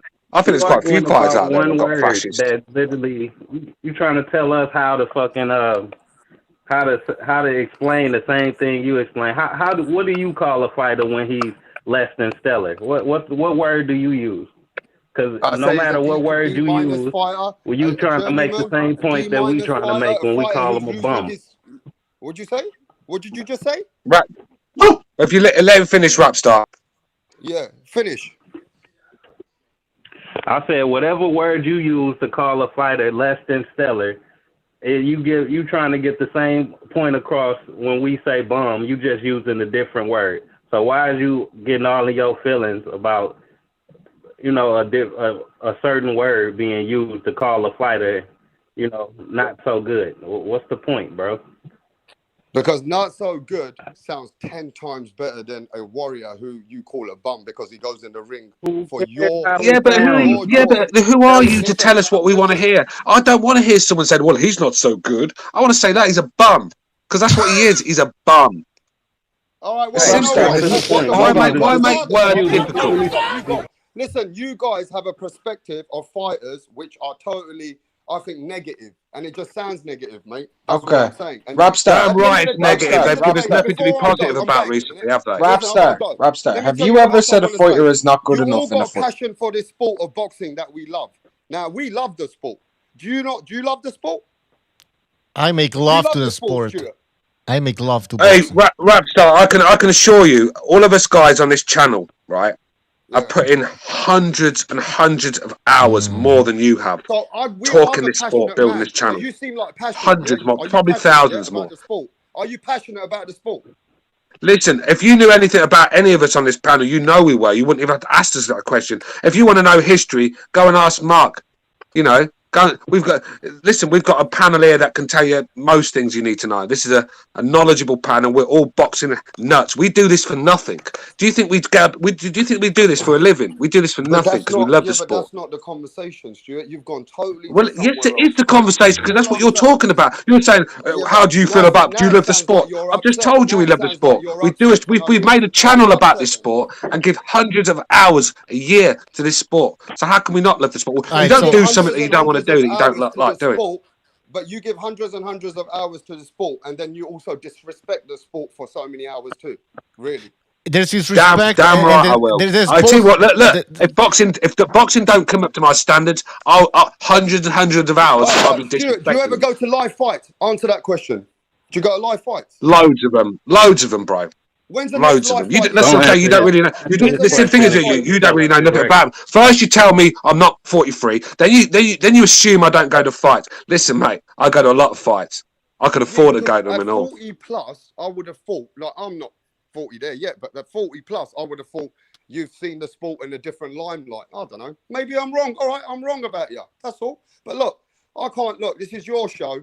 You got to say how you are. I'm not here to, put words in your mouth. I'm just here to say my opinion, my piece. This is the way I feel about the boxing. That's fine. That's all. So why would you want to come at me? Because I got a lot more respect for the game. No, well, listen. The thing is, tell us your record. Okay, bro, come on. I'm gonna hang up. That caller, he sounds like that's very disrespectful. That's disrespectful. That's disrespectful to us. You're just saying you have a lot more respect for the game than we do, just because of your opinion. That's disrespectful. And who am I speaking to right now? Because I need to know who I'm speaking to. Who's this? You're speaking to Unrivaled Boxing Talk. Mark. Unrivaled. Okay, the guy who I sent a super chat last week to, right? Mark, yeah? You've never sent me a super chat, but sure. Say that again? You've never sent me a super chat, but sure. Rapstar was going to all the channels, and I sent you a super chat too. I sent you a $5 super chat, and you told me thank you so much. That was last week. That's me, Rapstar. Okay. So anyway, look, I encourage boxing. I like boxing. I like to put, encouragement in younger fighters. I like to also, motivate people. I just have a different outlook. So you can't exactly, expect me to be on the same level as what you're thinking about a fighter. At the end of the day, you've got every right to have. I don't, look, none of us on this panel expected you to say anything. We don't expect you nothing from you. We said just say your opinion, and we've let you say your opinion, and we're cool with it. Yeah, when we tell you ours, bit like the left, innit? You know, like when they don't hear something they don't like, that's when they turn on you, and that's what you've done to us. But am I turning? You was all right last week when we was agreeing with them. Let me ask you something. Am I turning? Am I shouting? Am I speaking? I think you are. I think you are. You've thrown a few digs at us now. You have. I think. Yeah. I think you're getting a bit wound up because you use the word bum. I do. All right. It's just banter, man. It's just banter. I don't think nobody really means it. Yeah, nobody. Bum's not that bad of a word, man. It's short. It's 3 letters, and it's just to describe. Like, I mean, a bum's got feelings too, right? They do. Well, they look, have man, feelings. I'm just having a civil conversation, so there's no point no one getting agitated. That's right. Did Gonzalo just say a bum's got feelings too? They do. At the end of the day, man, it's just everybody has a different way of looking at things, and I just think my way is my way, your way is your way. So if you think I'm getting upset about it or what, no, because I don't know you. You don't by the way, to my table, I don't get nothing out of boxing world with you guys. Rapstar, we don't all think the same thing on this panel. You know this, right? Like we have different opinions. You were not one guy, so that's just pretty much it. So don't go around telling everybody, in BDA boxing they call bombs, Man, they don't respect boxing. Nothing, bro. You're representing your show yourself, and that's right. You guys got to do. Look, I'm not gonna. Just one more thing, innit? Before you go. Hey, before you go, Rapstar, just do me one favour, yeah, before you go. Give my regards to that bum Dave Allen, yeah? Oh, God. All right. Say that again? Say that again to me. What'd you say? What did you say? Man, that tone's aggressive. He said, give his regards to that bum Dave Allen. You know, that shitbag fat cunt Dave Allen. Give his regards. Is that Mark again? Yeah, that's me, man. Yeah. Am I talking to Rapstar, yeah? Yeah, you're talking to Rapstar. I'm just making sure I know who I'm speaking to. Is that Mark? Yeah? Yes. Yeah, it is, yeah. Okay. Hey, remember when Oscar De La Hoya used to wear that bum logo on his shorts? He did. Okay, well, you know what? Dave Allen is not somebody as a personal friend, but as a boxer, I respect him still for getting in that ring, and, trying his best and giving it his all. That's all he can do as a boxer. But, it's not his fault that he's not an elite guy. He's just, a domestic fighter. We still got to support our domestic teams, our domestic fighters, like we do with everything else. We got to just try and put some respect on their name. That's all. But let me say this one thing. Let's end this conversation. This is dragging. We get the point. Let Mark get in here. Mark get in here quickly. All right. And now I don't sound cool. I'm a man. I'm a man, and I'll take a man at his word, right? When Dave Allen turns around all the time and all of his fans turn around all the time and say, well, if I put in a bit more effort, I could be world class. If I put in a bit more effort. He's telling me he doesn't put in the effort. So when you tell me it's not his fault and he completely goes against that with what he says, I got to disagree. Boom. All right. Well, let's move on. I'm going to take a phone call and we're going to change the subject. 262, you're on the air. Agree to disagree, and I disagree. There's nothing perfect. Wrong with that. You say what you got to say. That's right. 262, you're on the air. 262, go ahead. Hey, can I talk for 2 seconds, for Christ's sakes? Jesus Christ, put the fucking cocaine down and listen for a second. Good God. Now, here, your favorite fighter is a fucking bum. He's a bum. Bum's the greatest word of all time because a lot of these dudes, that's exactly what they are. Broner's a bum. Nigel Benn got his ass kicked by a retarded Gerald McClellan. Now you're being disrespectful to the game, bro. Yeah. You're being disrespectful to the whole boxing game. You just sound like a hater, bro. Hold on, Rapstar. Hang on, dude. This is my phone call. Let me speak. Now here, hang on, dude, bro. Sound drunk. He's a fucking I don't have no respect for the game. Dog, ain't you never been in a street fight before, homie?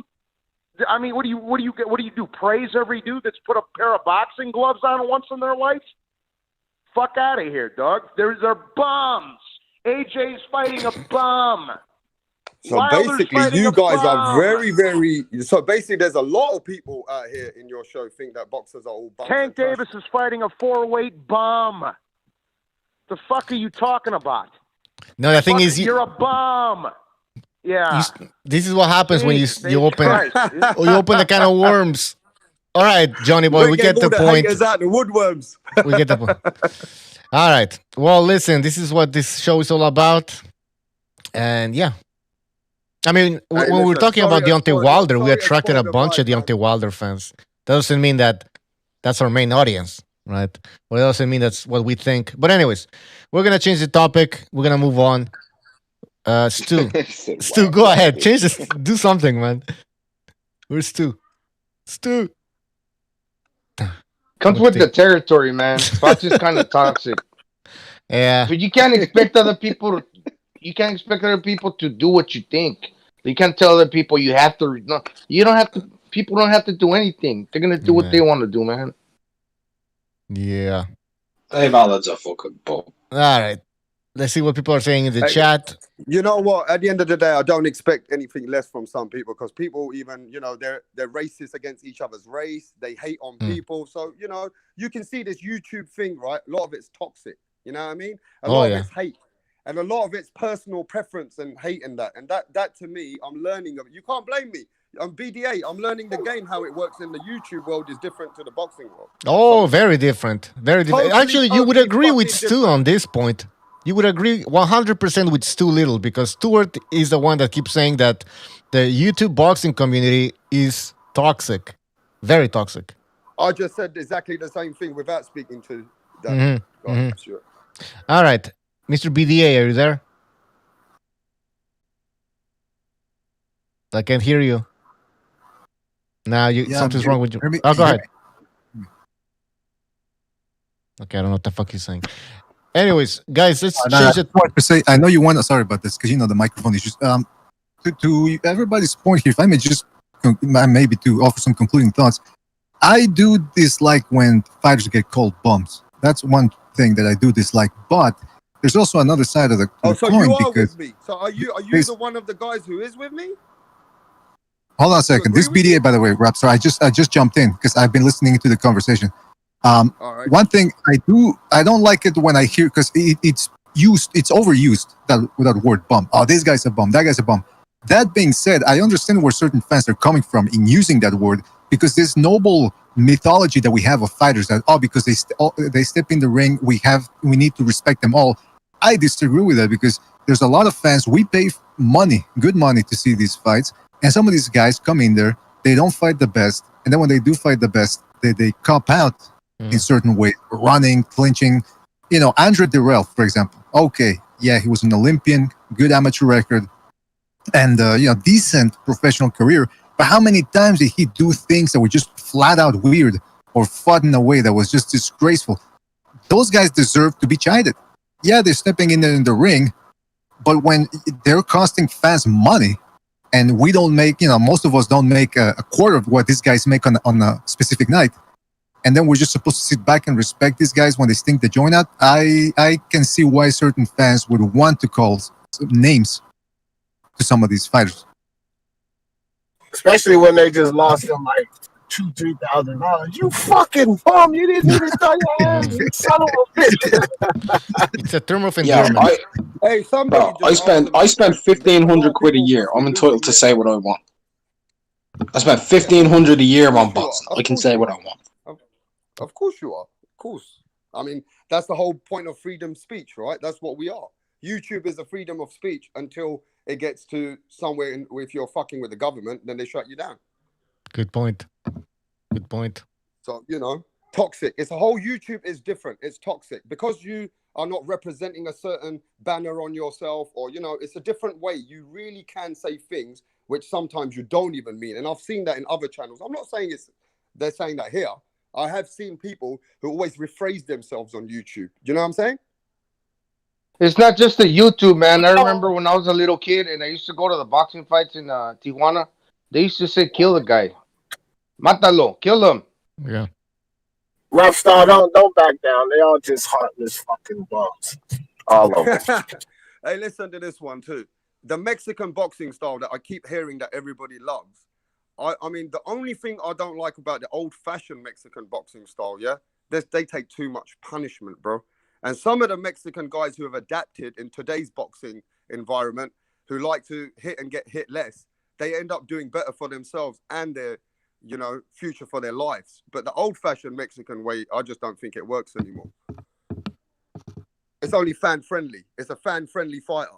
You know what I mean? But that old-fashioned tradition, I heard you guys talking about Mexican style. We all love it. I got to tell you, be honest with you, I love that kind of boxing. But as talent-wise, I feel, that they take too much punishment. What do you think? Well, I personally think Ruben Olivares was old school Mexican style, predating that of Chavez, and he took way less damage than those guys did. He was very slick on the inside. He was a beautiful inside fighter. I think there's a misconception. Yeah, exactly. Canelo, I mean, defensively, Canelo is superb. So yeah, but he's talking about Canelo looks. So I've just jumped into the conversation. All I heard was Mexican fighters taking a lot of punishment. So that's all I heard. No, but he said he's just talking about Mexican style and not being able to do it perfectly. Fighting on the inside. Yeah, well, taking a lot of damage. Yeah. You're never going to fight. You're never going to fight that sort. The other night, dipping and blocking punches, parrying jab. Man, that was defense. Defense, beauty. Yeah, beauty. That was never going to fight. Yeah, but you're never going to fight like that and not get hit a lot. I mean, when you're fighting on the inside and the mid range and trading punches with someone, you're going to get hit a lot. This is why a lot of these Mexicans, trying to get 30, 31, 32, a lot of them are past their best. Do you know what I mean? Because do you know who was a great defensive fighter? Completely punch drunk? James Toney, and he fought in the inside. Yeah, I respect more a guy that's defensively good on the inside than somebody that's defensively good on the outside, because you can always maintain distance, keep this. But if you're on the inside, man, and you're good defensively, that takes a lot of fucking skills. Much more. And also you use less energy because you can, just do it, where you don't need to move your feet as much. So that takes a lot of skill to be defensive on the inside.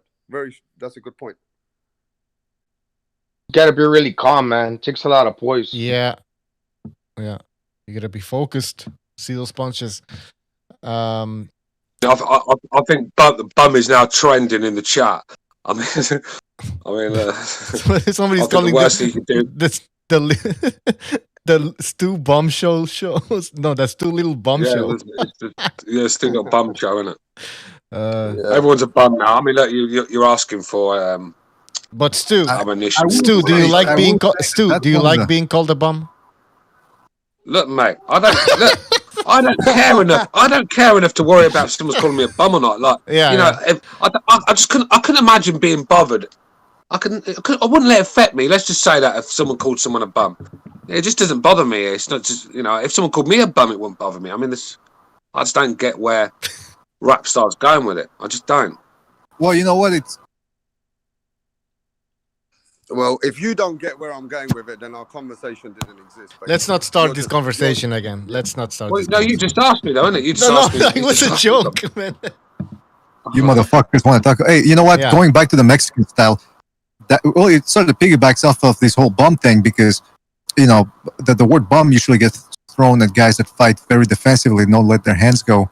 I got to tell you, lately though, we've been seeing some good fights, man. For example, last night the Lipiniets Clayton fight. That was a good fight. Clayton was fighting defensively, but he was picking his shots and surprising most people. I'm glad. I gotta admit, I was rooting for Stuart Clayton a little bit, because I've seen him spar. He's from around here, so I had a little bit of a bias towards him. But at 33, I don't know how far he can go. But that was a good fight, man. The Piniets coming forward too, trying to roll with the shots. Then we had on Friday Estrada and Chocolatito, both great performances. Last Saturday. Before that, I mean, Teofimo Lopez and Lomachenko. So boxing's looking good, man. All these people are saying, we were having this conversation, which on the episode you hosted the other day about the UFC supposedly taking over. And look, I like the UFC. I don't see it as competition for boxing, but look at what boxing can do when it starts putting its act together. Great fights, entertaining, technique, skills, things that everybody can appreciate. A little technique, the aficionados can appreciate it. The slugfest. But don't you think that's the pressure of people like us? getting stuck into these promoters and calling these fighters bums. They're sort of like corners them into taking these fights. The internet sort of like, how many? Let's be real. We don't give ourselves enough credit on the internet. We've forced a lot of fights, not BDA in general. In general, as a boxing community, we've forced a lot of fights on these fighters, and they've had to take them. And that's what we've got to do. They listen.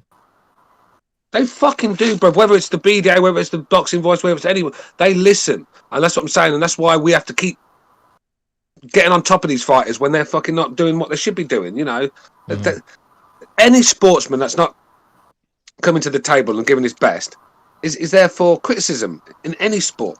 Especially in soccer and football, them sort of sports. They get a lot worse than boxers, I can assure you. So, yeah, like Mark said, when you're paying £1,500 of your hard money a year to watch something on your TV, you want some sort of value for money.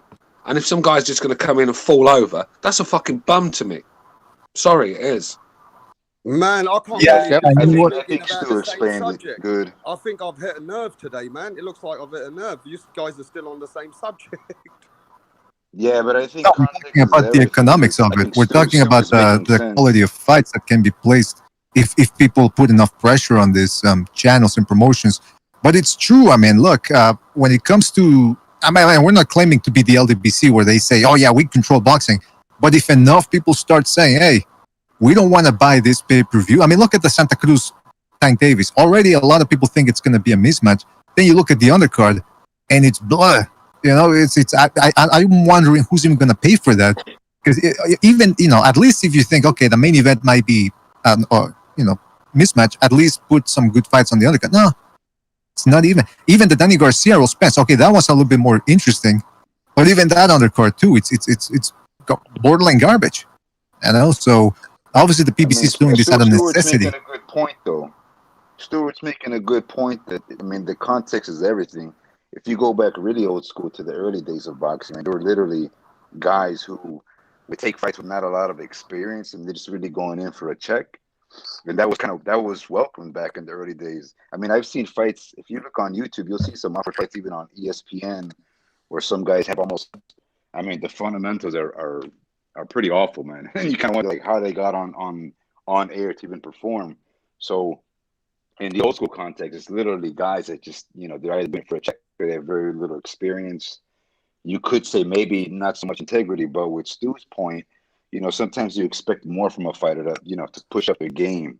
Kind of like whatever you want to say, like a Broner. Sometimes they say his work rate isn't as good as it was before. And you could interpret that, well, you know, he's probably comfortable, right? Because he's making a really good payday. So from a fan's point of view, I don't think it's nothing wrong to say, hey, man, you know, he's probably a bum. That's the problem. Like what you just said there. That's totally fine. It's all about the content. The context. Sorry. At the end of the day, I'm not just calling any fighter a bum. I'm calling some fighters a bum who I think cut corners in camp, just kind of living out the sport and fall over to take a paycheck. I mean, how many fighters have you seen take a dive? Not take a dive where they've like did a Sonny Liston, but where they probably took a body shot and thought, fuck that, I'm not getting up from that. Or they've quit in the corner and stuff. You know, come on, how many times have we seen it? They're bums to me. They just get paid well and kind of living out the sport. Just keep not giving their all. Look, I know a fighter could give his all and get knocked out in a round. I don't mind about that. There's levels to this game. But at least he's give it his all. But when you go in there and you feel shortchanged, like Floyd Mayweather against Robert Guerrero, I mean, did you feel shortchanged, all you guys that bought that? Because I know I would have. Floyd gave us 40% of what he had that night. He should have stopped Guerrero in about the 7th or 8th round, just carrying him for the whole fight, and it was just dreadful to watch. It really was. Do you know what I mean? Floyd is that good. I'm not calling Floyd a bum, by the way. I'm no way calling Floyd a bum, but these sort of things are in boxing what makes me angry, and that's why we get onto these fighters, because all we expect from them is to give us their all, and that's it. That's not a lot to ask. Yeah, but it's not our fault that some fighters are that elite. They make other fighters look ordinary. Whereas that fighter fights some other great fighter, it ends up becoming a good fight. So, you know, at that point, they'll call him a bum. But when he goes in another fight, oh, man, he did really well. So, you know... I don't do that. I don't call fighters... Look, I know enough about boxing when I know just levels to the game where someone just gets outclassed because he's just not good enough. Because you get like that, you're just not good enough on the night. You get outclassed. It's when someone's not trying. I know the difference. I know when someone's trying. Rod Solka was trying against Danny Garcia.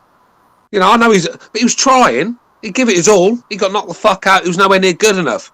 But you know, I don't mind that. It's when someone goes in and gives us to like 40% of what he's got, or just takes a dive, or you know, just takes a little body shot. He's falling over. Butcher, do you have that soundbite of you after one of the fights demanding a lawsuit? Remember that one? Oh yeah. I want a lawsuit right now, motherfucker! All right. That was actually Butcher after the Pacquiao Mayweather fight. I still remember that one. Because, I called both of them bombs. I want a fucking lawsuit right now, motherfucker! Terrible fight. Hey, what's up, King Bumcho? King Bumcho. Yeah, people are calling me King Buncho now. My God. Mr. Bum DA. The disrespect is real. You know which character never went anywhere? The best one that is Stuart bums out little. But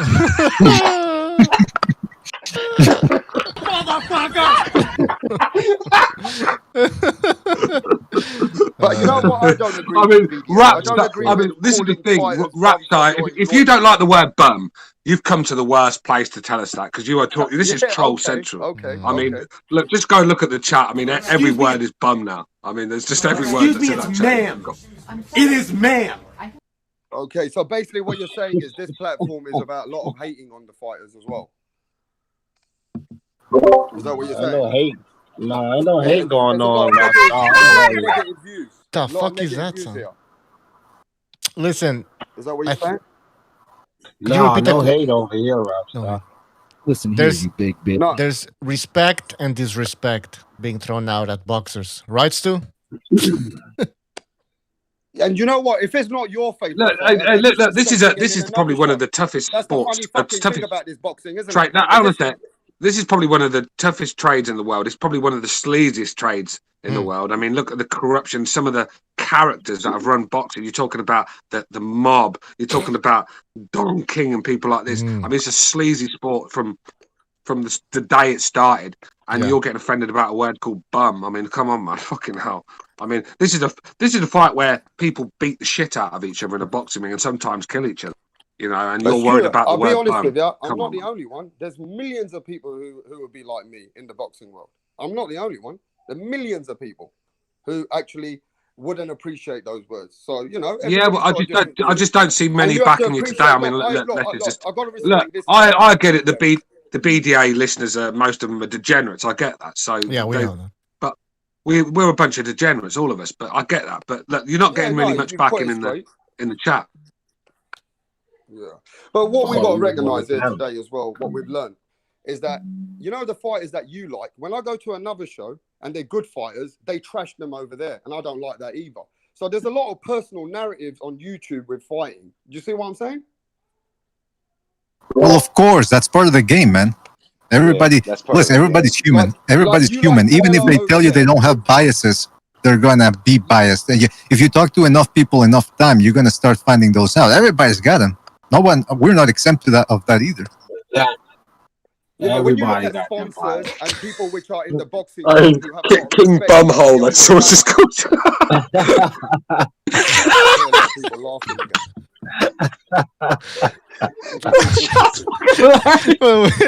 but wait, Anderson, are you guys still laughing at calling fighters bums, are you? No, and it's in the chat. Are you looking at the chat? People are like making jokes. I'm getting called on whatever bum and talking bums, like the bumming debate arena. We got Stuart Bums Out Little. We've got Bums down on the panel. All-time bum. Yeah, and it shows me there's so much hate in this. Recognize the bum tricks.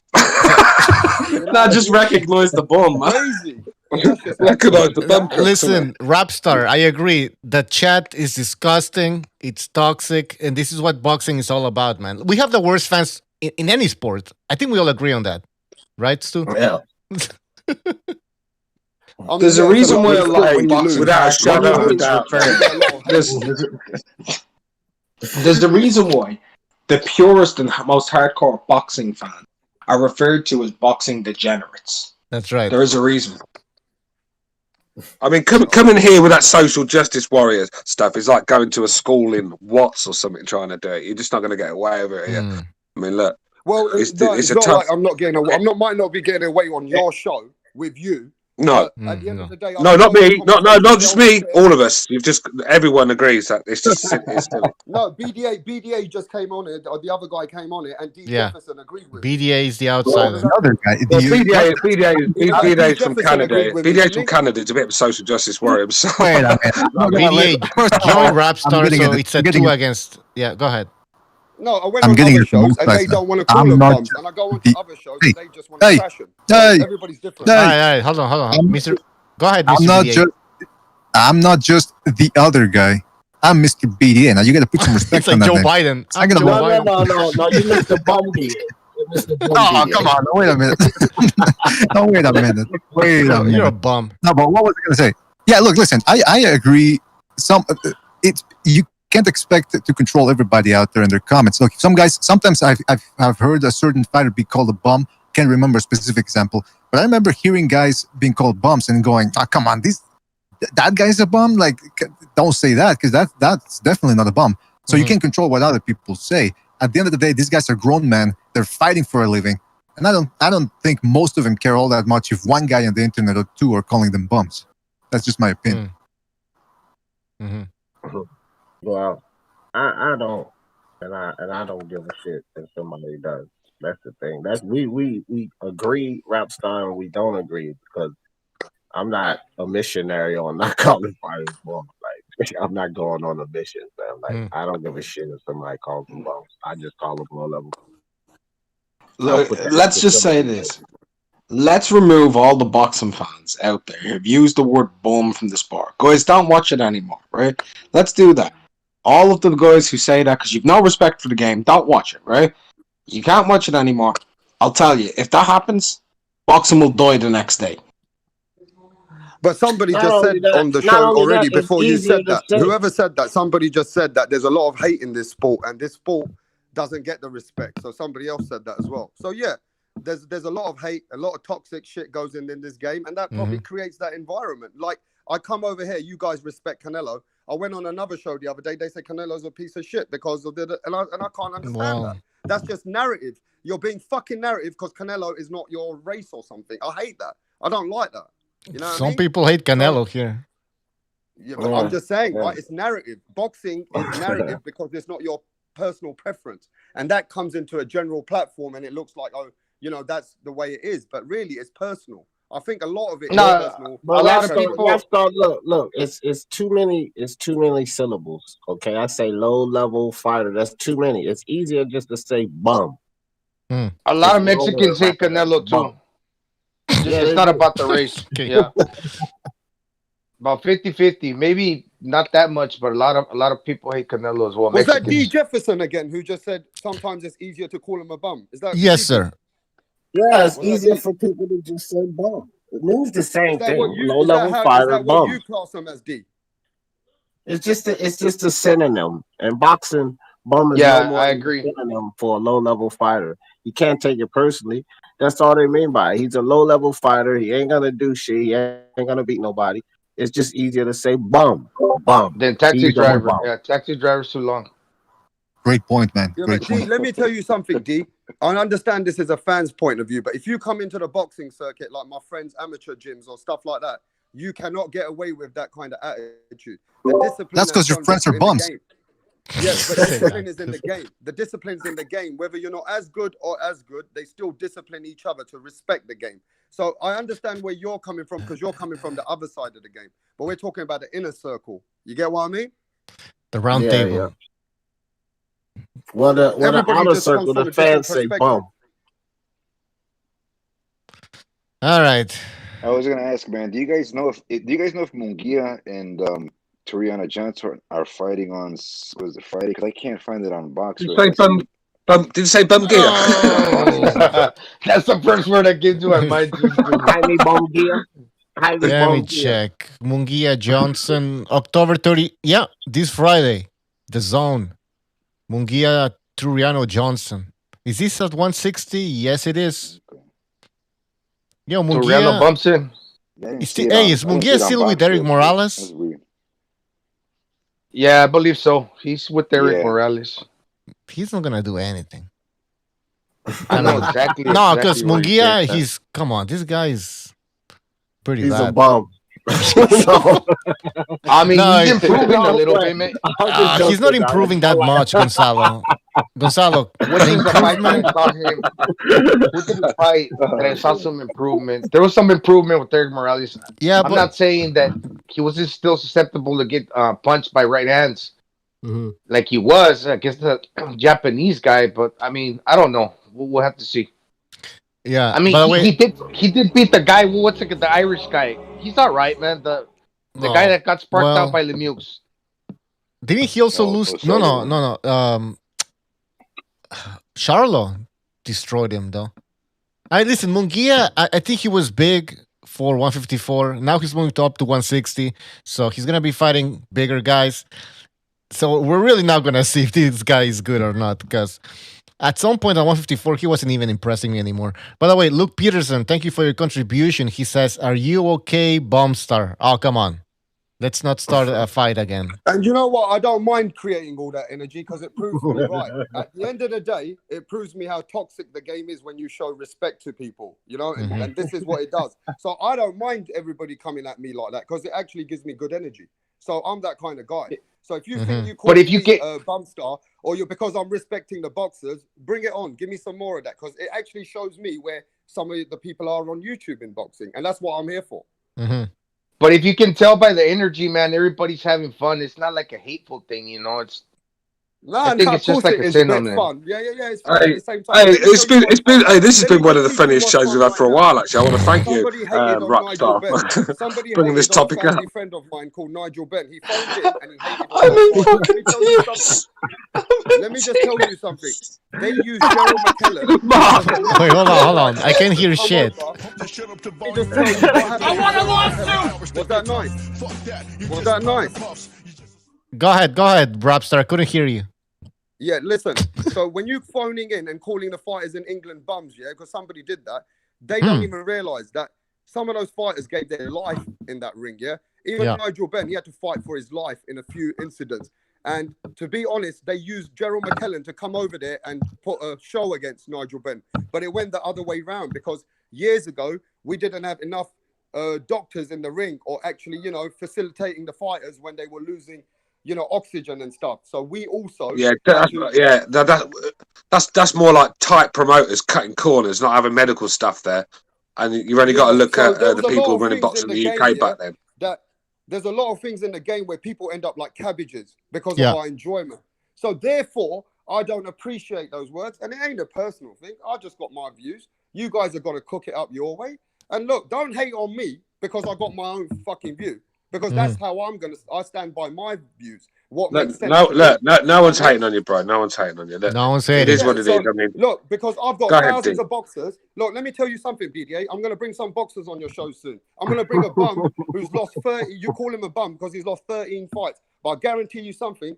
He's still got enough attribute to go in the ring and enough heart to be able to fight some of those good fighters for domestic or southern titles. But what I'm saying is he's not a bum. The problem with it is he came up short. So everybody. I'll be the judge of that. I'll be the judge of that. You can't hate on me because I have a different view about fighters. That means that's just being like, you know, totally narrative then. You know who really rubbed me the wrong way? Orlando Cruz, when he was doing that interview prior to the Salido fight on the Marquez Bradley undercard. The guy was wearing makeup and lipstick in the pre-interview. And I'm thinking, what's the matter with you? Like when Salido knocked him out, and it was a really brutal knockout, I said, good. There's one guy I was rooting against. And I'm not saying this unironically. Okay? Just want to make that clear. Sometimes boxing does pay off. By the way, Mark, on Rival Boxing, Talking News, thank you for your contribution. He says, greetings. Greetings back. I show some respect to the name of my channel. That's not it. Calls them fighters like that. There's a lot of shows like your show, and I'm not. It's not like I'm new to this. I'm learning about different shows. So there is a lot of shows who believe in your values as fighters are bums and trashes. To be honest. Right. Hey, so Rapstar, you're new to the YouTube boxing community, right? Yeah, to the YouTube game. Yeah, YouTube. And I'm did doing you? it for the kids because sometimes I might need to help the kids in the future. You know what I mean? Oh, okay. Yeah. I think the kids would love the LDBC community. Have you stumbled upon that? Look, bro, what did I just say to you? There's different narratives of different shows, and then they'll call the fighters just like you guys are. They'll do the same in LDBC or some other shows. So, like I said, there's a lot of toxic shit going on. But I just, there's some people who just speak boxing and they're trying to be about everybody, whether you're white, black, Chinese, English, Australians. Some of the shows are all about all the fighters. You know what I'm saying? Yeah. Yeah, and all of those fighters can be bums. And that's in your perspective. Again, that's your perspective. No, not in my perspective. I'm just saying you got to understand that all of those fighters, no matter what ethnic background you just called out, you go to different panels and they can be bums. Yeah, that's true. The fighter which is good over here is a bum somewhere else. Does that make sense? So the fighter which is good over there is a bum over here. So yeah, it's like toxic. It's really toxic. I want to thank Unrivaled Boxing Talk and Bums for the contribution. He says, respect my name, say it right. How did you change your name that quickly? I thought it took, anyways.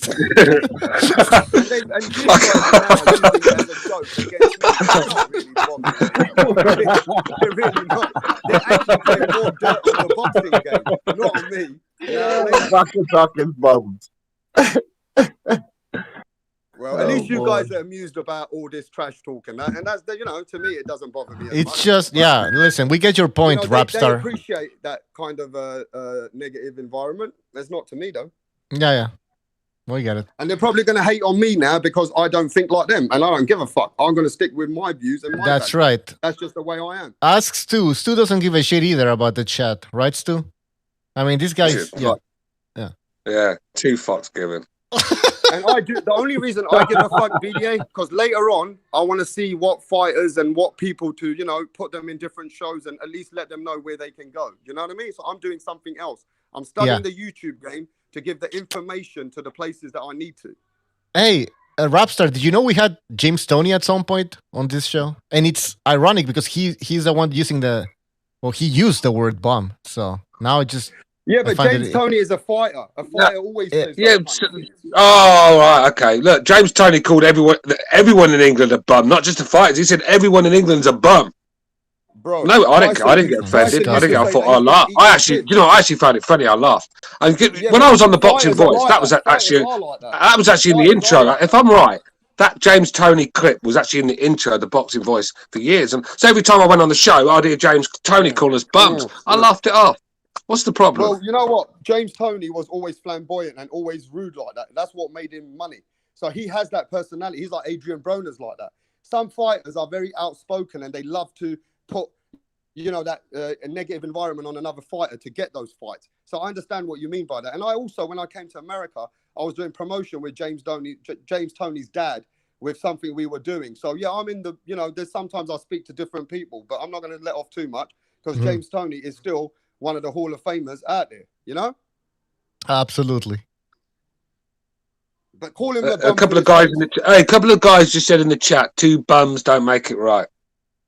That doesn't make fucking sense. That doesn't bother me one bit, bro, because I'm sticking up for the boxing world. 2 wrongs don't make it right. Look, I could give 2 fucking bums, man. I give 2 bums. And that's cool. There's a brand of boxers. There's a brand of boxers called Bum Equipment. I can send you a box, Rapstar. Andy Bum. Listen, look, boxers. Soon, if my facts or my truth for myself makes you want to come at me, then bring it on. I'm not bothered. It just shows me where the show is or where the people are. Then I'm not coming at you. I'm just got my view. Hey, listen. What part of this place is a cesspit? Do you not understand? I don't know what you mean by that. I'm just having a look. You've come to a cesspit expecting butterflies and flowers. Okay, so now you want to kind of disrespect the guest because he's got his own values on your show. Is that what you're saying? Nope. I haven't disrespected you once. No, I didn't. I thought you were implying that I'm going to get disrespected because I've got my values. No, I just said no one agreed with you. Yeah, but this is so weird, right? that on so many other shows, I'm going to send BDA some content later, and I'll show you the respect for the game where they don't talk like that. All right? And that's them. That's them. Yeah, If everybody's the same, listen, hold on. If you want to make everybody the same, you might as well hand yourself over to a fascist society right now. Yeah. This is a blue collar sports channel. No, and it's true because you guys are teaching me that different channels attract Look, different. was that bum collar sports? Yeah. This is the proletariat. I think it was Stuart Bums out there. Yeah, it's bum collar sports TV. Yeah, good channel. Different kind of atmospheres. You see what Great I'm saying? channel. So you've got a good audience which is attracted to your atmosphere. A lot of swagger, a little bit of banter, a little bit of jokes. So everybody's got a different way of doing things. There's no hating on that. That's just the way that it is. That's what you attract. The thing is, you're seeing things that are not there. First, you're saying we're attacking you, then when we haven't. We've not attacked you. We're trolling you a little bit. We are because we, like I said, you've come to the worst place you could possibly on the planet to come and try and bring that social justice warrior bullshit. Oh, they've got feelings too, you know. I don't care. I've got feelings. What about my feelings when I'm spending money on a bum to fall over? What about my feelings? It seems like I've hit a nerve. And it seems No one cares What about my you. feelings? No, hang on a sec. What about my feelings when I'm paying for some bum to fall over in the second round? What about my feelings? Yeah, but people don't care because they've all seen your car and they all know that if you're in a bum mood, all you gotta do is hop onto your car. Like a little ride. You'll be all right. But you know what? I wanted to say something about. Listen, Rapstar, this BDA here. I'll just give you. You know, you're new to the whole internet thing. The best thing you can do. That I am new. Yeah. Yeah. The best thing you can do, especially with our audience, the majority of it, once they harp onto something, they'll cling to it, and you just gotta roll with it. For example, me. People called me a transpire. That's a transvestite that only comes out at night. With Bucho, with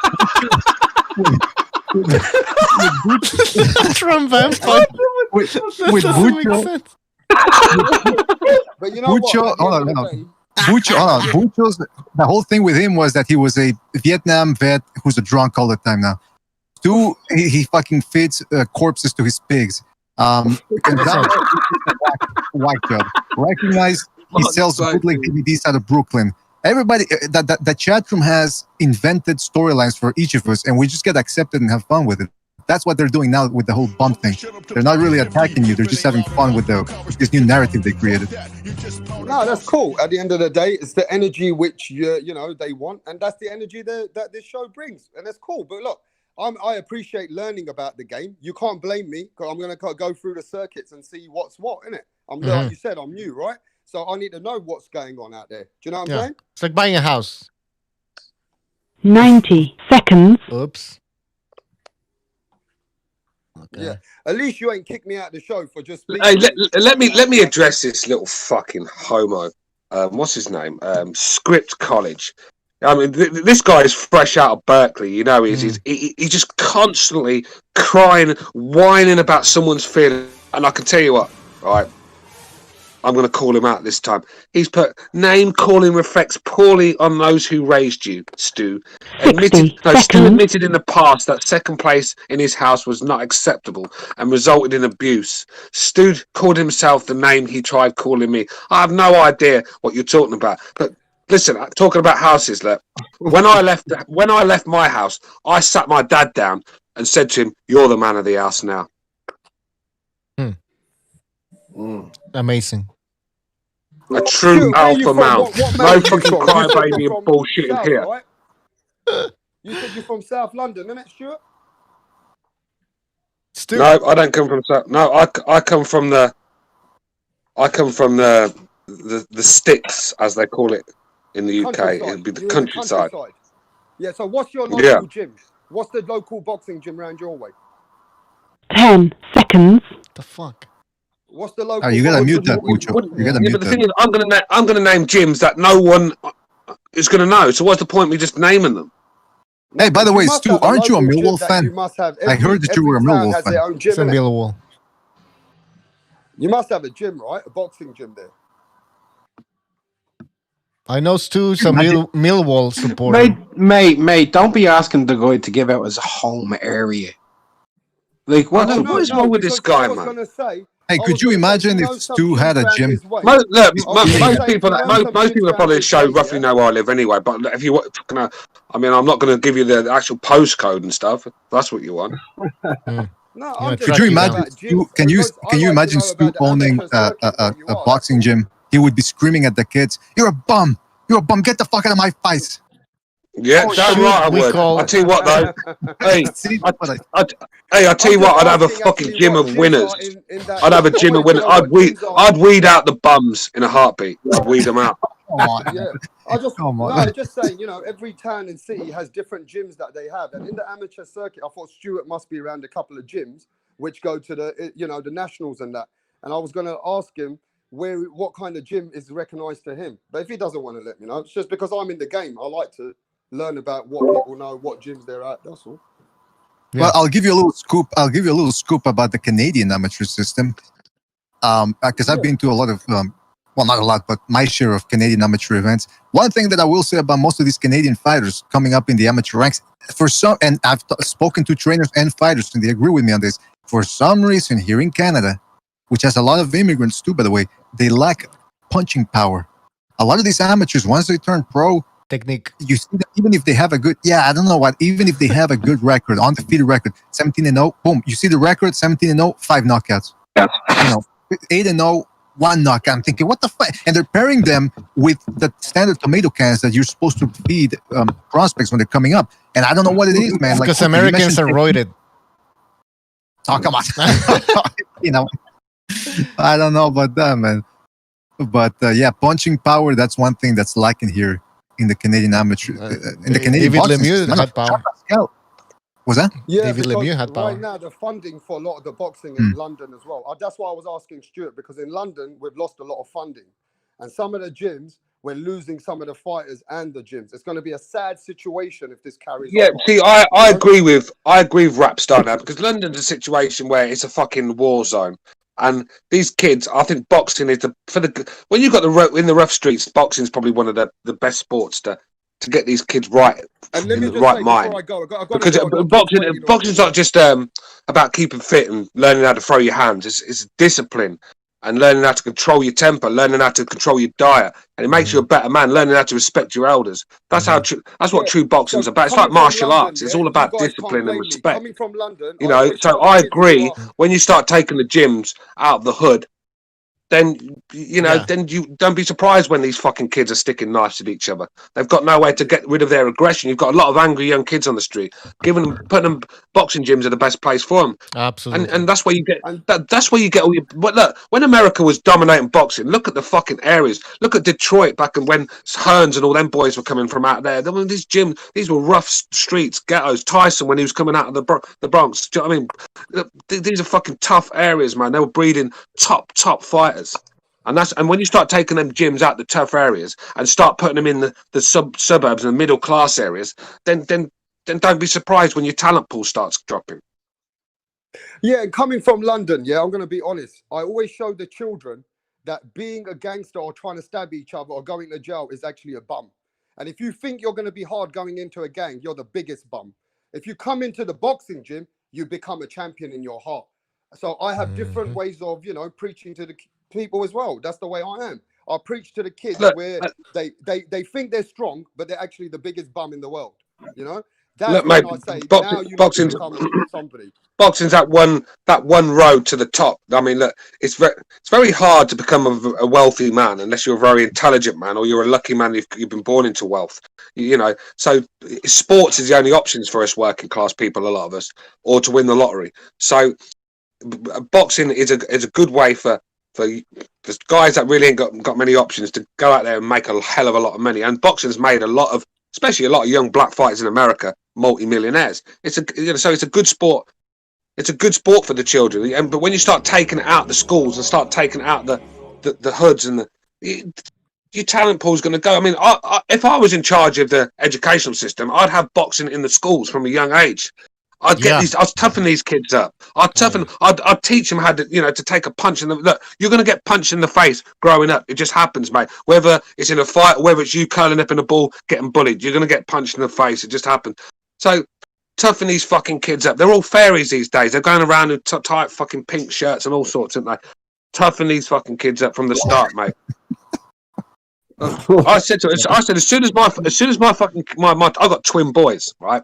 And as soon as they can actually get grasp what boxing is and throw a few hands, I'm putting them in the gyms, mate. I'm not growing up.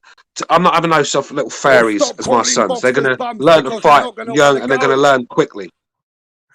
Stop calling boxers bums. They might not want to go if they hear that from you, Stuart, a lot more. Hey, listen, I'll be calling them bums if they don't fucking come to the table and put on a performance as well. So don't you worry about that. You won't be able to, Stuart. Let me tell you something about the amateur circuit. You won't be able to take your kids with that personality and that perspective into the game. Oh yeah, because they're going to ask me at the door. Oh, by the way, what's your personality like before we let you in? No, but I don't think you got what you're saying on here. You would never speak in the boxing game. I don't think that's. I think you got two personalities if you're going to be like that. Then because if you're going to, hey, the thing is, you seem to know a lot about me, don't you? If you're going to let me speak, I don't think you would ever have that attitude if you're taking your children to those places. You see what I mean? I don't think you know Stu that well, man. Stu's the type of guy who's he'll go into an airplane with a Burger King crown on and start yelling at people and getting into fist fights. That's the type of guy. By the way, listeners, that was not me because I know some of you fuckers will probably think it was.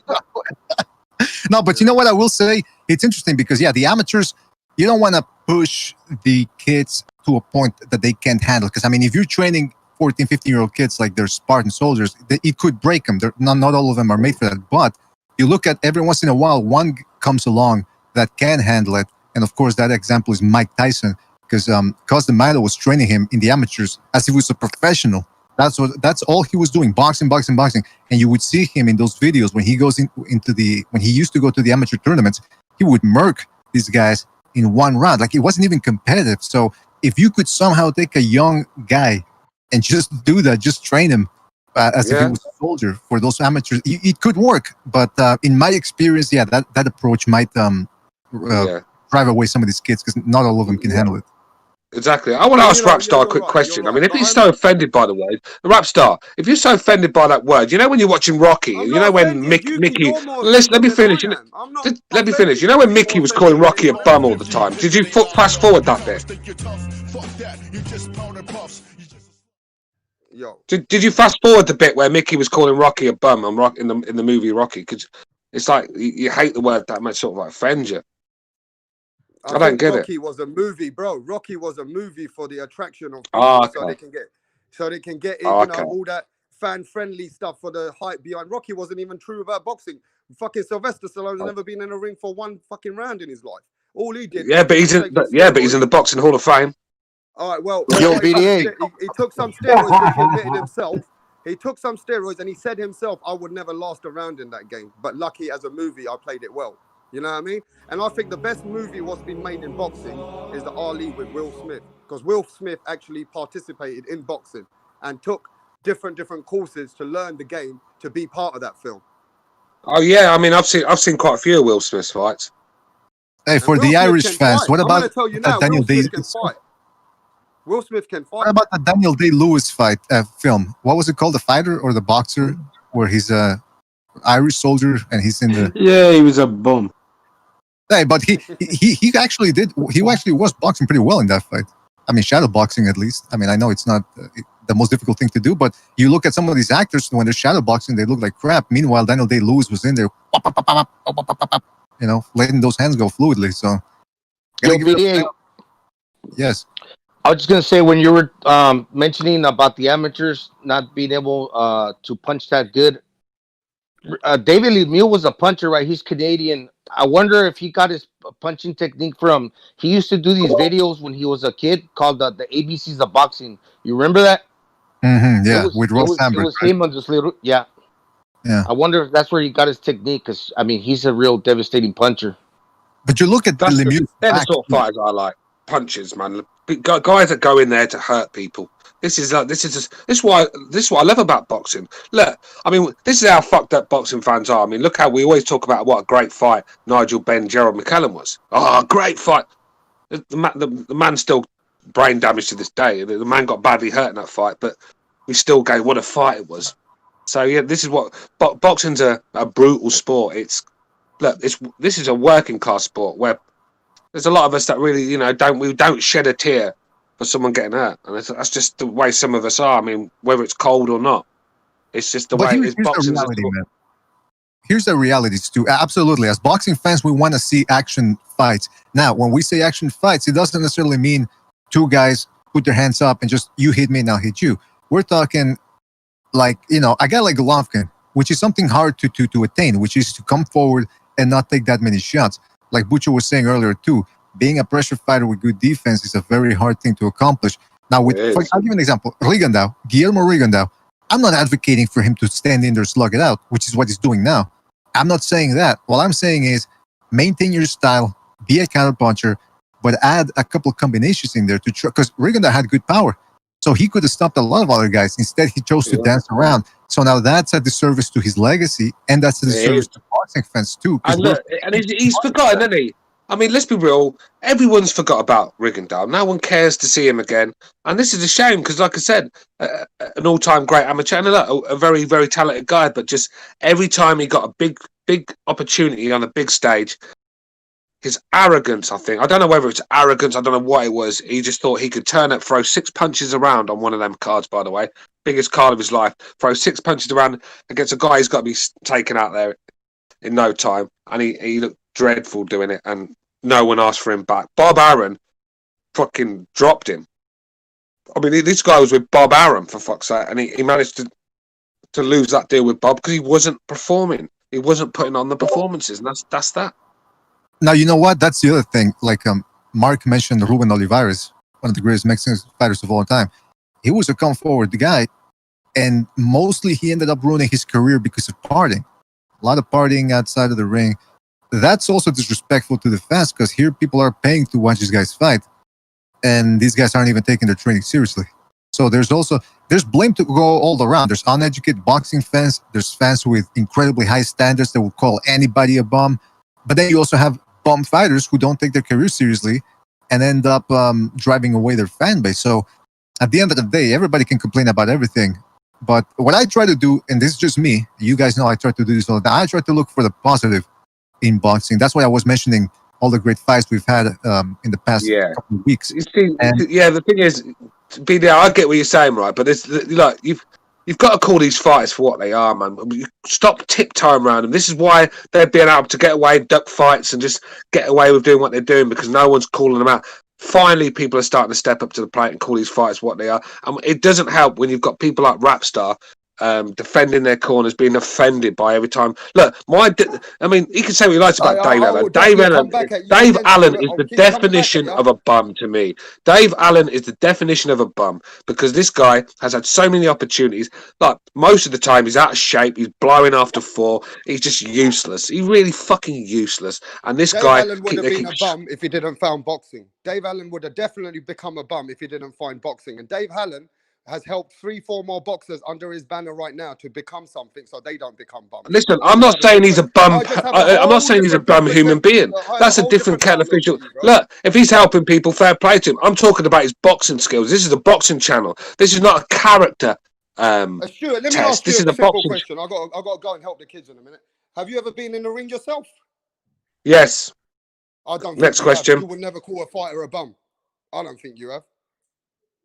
Tell me, okay. I've sparred many rounds. I haven't got a professional ring. Guess why? Because I didn't want to. Why do I want to get punched in the face for a living when I was doing all right anyway? It's the hardest sport in the world. Of course it is. But look, I pay my money like Mark does. I have a right to call someone a bum. Who are you to tell me not? The thing is, have you been in a boxing ring? Because I can guarantee you've never been in a boxing ring in your life. I guarantee it. Thank you, Stu. I just got what I want out of you. I think you're a better man than I'm giving you credit for. You just gave me what I needed. It's the hardest sport in the world, so you got to respect the people who go in that world. No, I don't have to respect anyone on this world. You have to earn my respect. I think the worst. I think that the best way to be in life. This is how I am. The best way to be in life. Think the worst of everyone until they prove you wrong, and then you won't get stamped on and shit on from great heights. You'll see it coming, and you won't get conned by people like Eddie Hearn. Hey, Stu, is it true that every time you woke up, before you would go to sleep at night, your mother would tell you the only easy day was yesterday? That's the legend I heard. I don't know if it's true or not. The legend is true. Yeah, I bet. Stu Little's a tough dude, tough character. Look, you just get as you get older, you just get tougher. Your tolerance level gets less. You fucking you just don't. I don't cry rivers for anyone anymore. I've got my own problems in life. I don't care if I'm not going to sit there and cry because a fighter gets called a bum. I'm not going to sit there and cry when a fighter gets beat, even if he's one of my favourites. I just don't. Boxing's a hobby to me. It's not my life. If you get what I'm saying. Yeah, Jason, I like making all negative. Jason Bourne in the chat room is saying. Jason Bourne in the chat room is saying that you've sparred nothing but cans. Yeah, Polish cans. Oh, come on! Now wait a minute. No. Yeah, hey, don't be I'm beating them, bro, because I got a little fighter, so don't be like that. Oh, here we go. But are you the white knight of the Polish people now? Are you? No, I'm just saying. I heard now they're saying against Polish. What's going on here? What's all that about? Okay, let's recap. Stu has disparaged. I'm losing. Hey, I'm actually losing the will to live. Hold on. Stu has disparaged in the history of this show. He's disparaged Polish fighters, Belarusian trolley drivers. Who else am I missing? Yeah. Hey, look, I don't mind what he said. Bulgarian lorry drivers. Oh, Bulgarian. Yeah, sorry. Bulgarian lorry drivers. He's got his own opinions. You got, that's his show. You got to respect that, man. I can't say. Look, stop crying. Me and Jason have got a little joke going that's been going for years about the UK and Polish. It's a bit of banter going. We don't need you giving it King Arthur in your fucking shining armour coming along defending. You ain't kicked me out for the truth. I'm just surprised you ain't kicked me out yet. I'm sure you want to kick me out maybe in a sec, no? I guess that's a yes. But do you know what? No, I don't want to kick you off because I'm not offended. That's the difference between me and you. I don't know. You can I'm really not quite happily stay here all night if you want. But I reckon personally that I'm not offended. I just said what I had to say, but you keep coming back at me why you want to call them bums, and you just keep rectifying why you want to call them bums. That's all. That's all. I mean, that's just your views, you know what I mean? But look, I appreciate you guys having me on. I wouldn't put the fighters coming on here because I wouldn't want them to keep hearing bums because then they might go back to the street again. You know what I mean? I'm sure fighters have heard worse said about them. I'm sure. I mean, bum's quite tame compared to what some people are calling fighters these days. So. In this boxing world right now, the pandemic has killed some of the boxing, mate. So we're just trying to bring it back for the children. I'm just trying to inspire the people to let them know that, if they haven't got this gym, go to this gym. So, it's all about the energy. We lost some of the energy in the boxing world right now. You know what I mean? Stop being a real cheese dick. Come on. Okay, no, but you know what? I will say this about the gyms. Over here in Canada, they decided to close the gyms again 2 weeks ago. See what I mean? And they're not real. Yeah, they're not reopening up until the 28th. And I'm thinking, geez, I bet you when November or December hits, they're going to go again. Oh, we got to shut them down because of the, people are getting the sniffles. Get the fuck out of here, man. We can handle the sniffles. If somebody can handle it, stay at home. Reopen the gyms, reopen the economy, and let the world thrive again, for Pete's sakes. Yeah, because some of these bums are fighting, and the coronavirus is the least of their worries. Do you know what I mean? Well, BDA sounds like Trump. When you fighters come apart and they keep. I'm only trolling you, bro. I'm trolling you, man. Come on. No, you're not trolling me. I'm just trying to have an IQ conversation with you. But if it's going to go elsewhere, you'll lose that one, big. Oh, so really? just leave that one out. Yeah. But anyway, carry on. Hey, where's Bucho, by the way? He's supposed to be. No, actually, no, it's Stu's supposed to be hosting. I went to eat something. No, that crack on people can just jump in, man. Jump in. I don't know what to say anymore to this guy, man. Yeah, I'm done. Let's move on. Hang on a sec. I don't want to talk about bums no more. I mean, fuck me. What about divas? Because I was about to ask Mark the list of all-time bums from history of boxing. But okay, we'll move on. Yeah, go on then. Top 5 then. Top 5 bums in history. How about divas? Want to talk about divas? Divas. Bro, I can't. I don't know what girls you're going with, mate. But beavers is I haven't seen one of them for a long time. Divas. Beavers. I thought you said beavers. Why would you think that? If he gets offended with the word diva. Anyway, look, passionate. At least you guys are all passionate. You got a lot of energy. You know, at the end of the day, you're doing it for boxing. So, you know, keep cooking. You guys keep doing what you got to do. We all got to do what we got to do. And, you know, at the end of the day, there's no point hating on a person because he doesn't agree with you. You know, you just got to let it roll. It's like you got to agree to disagree. Look, I promise you now, bro, no one's hating you here. You're welcome to call in on the show whenever you want. It's just that you're not going to get what you want if you think you can just come in and say, look, this is my opinion, you lot are going to agree with me. And I feel that's what you've tried to do. You've sat here for an hour trying to convince us that calling someone a bum's wrong, and you're just not going to convince us. That's the point. But you're welcome on the show anytime. And He convinced me. He says we, like he's talking about the rest of the boxing community. Except us. Kind of condescending, man. Anyways, maybe we should end the show. will say, hey, I'd like to move on. I'd like to move on because we've got Chisora Usyk coming up soon, and this is a fight that me and Mark are just not. It's not the fight that bothers us; it's the card. I mean, this is pay-per-view. I mean, if you're going to stick Chisora on, with you know, let's be real, that resume, it's hard to sell. It really is. All right, it's a good fight and he brings action. Still, it's a hard resume to sell. You've got Usyk that's not really had one fight at heavyweight, so it's the unknown. And to put that on pay-per-view, you think, yeah, okay, then put on a strong card and we get, well, Dave Allen. I don't want to get into him too much. We've spoken enough about him, but he's on the card and the card's just atrocious. Mark, give us your 2 cents on this one, mate. I can't, mate. I'm useless. Oh no, he's gonna say something. No, he's in hysterics. He's been hysterical all through this fucking hour. He can't stop laughing. D, give us your views until Mark's calmed down. If we gonna Well, it talk seems like about at least I put excitement in some people. this Didn't shit I? being I've got some worth good excitement. pay-per-views, it's just not, man. I don't even think, like, come on. I want to see the Derek Chisora and Usyk fight. You know, I do. But pay-per-view, that's just nonsense. It's absolute nonsense.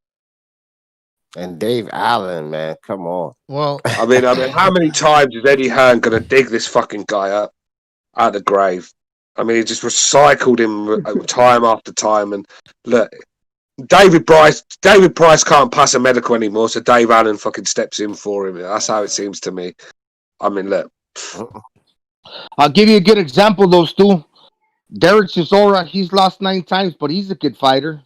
He is a good fighter, and listen. I'm happy for the main event. I'm happy because I think it's a good fight for Usyk. We're going to find out where Usyk is, and Chisora's going to come to the fight. And that's a good example of how. But my point is, when you're paying pay-per-view for that sort of fight, that card has to be stacked because that fight on its own is not a pay-per-view fight for me. No, that's a good example on how a fighter can lose, but like if he's competitive, how he is not a bum, you know. Kind of fits into what you're saying. If he gives us good fights, he's not a bum. But I'm not saying Derek Chisora is a bum. I'm saying it's a good fight. I know that's what I'm saying. Yeah, that's what I'm saying. Look, Derek Chisora. The reason he sells in the UK, he's got a big fan base for a start because he comes to fight, and that's all you ask for from a boxing fan. You know, sometimes your favorite fighter is going to come up against someone and he's just not going to be good enough, and you've got to accept that. But if he's giving it his all, then what more can you ask from a human being? It's when they cut corners, when they go in there and take a dive, and they're quitting on the stall. I ain't got time for that. Do you know what I mean? I just haven't got time for that. And Dave Allen, he is conned of living out of boxing for a while now. Yes, he's given us some good performances, but he's given us a lot of dreadful ones as well, where he's just out of shape, blowing. I mean, he's actually ruined the night of boxing for me because you've watched Dave Allen and you've just lost the energy. You've lost your energy for the night. Do you know what I mean? That's how he's made me feel a few times. Just that name, when you say Dave Allen, I feel nothing. No excitement, nothing. And it's just not going to sell that card for me. So, yeah, it's going to be one of them links again from the King Butcher, I think. Yeah, that Derek Chisora guy, he's a warrior, man. That's for sure. Listen, it's on the zone over here, so it's not like it's a pay-per-view. So Your show now, press 1. I can understand Your show is scheduled to... I can understand why it's too pissed off. I mean, How much are you paying for that? 20 pounds? 25? 0. Okay. Dude, why Okay, you well, guys? Why you guys have to pay for all this stuff? Well, this is the big question. Recognize. Welcome to the show, by the way, brother. Yeah. We don't know. This is why me and Mark baffled by, because when we saw that, we knew it'd be pay per view because we know how Eddie Hearn works, but we expected a stacked card, and look, useless that card, man. Giving you Rubbish. shit, right? Other than Usyk and Chisora. Yeah. And quickly, I know we want to get off this topic, but Rapstar, you're not to get involved in this conversation, this topic now. I want to just quickly ask to recognise about the word bum. Do you feel it should be used in boxing, or do you feel it's a bit disrespectful? Quickly. Bums? I mean, there are some bums, of course. I mean, bums but meaning like they don't belong in the ring with like. No, look, catch it. Rapstar hates people calling fighters bums because if they think it's disrespectful. You know when we say someone's a bum. Hate's a strong word, mate. Not hate. I just said that's not in my Yeah, but hang on a minute. I said don't get involved. Go ahead, recognise. Yeah, like a bum. Okay, look. Sometimes you can watch a sport and be like, look, that guy probably beat everybody, every layman that tries to play the sport. But in his professional level, he's not quite up to par with the elite guys. Let's say he fails miserably. He's kind of a bum, compared to those guys. He's a bum. That's all I wanted to know, and we're going to get off this one now because we've been on it for an hour now. But Usyk Chisora, how do you see the fight going? Recognise. Stuart, you just keep trying to. Hang on a sec, Rapstar. You've had your fucking glorious. Recognise his turn now. This is an established panel member. Go ahead, recognise. Yeah, you need to recognise, not me. Yeah. Hold on. That's his name. That's his name.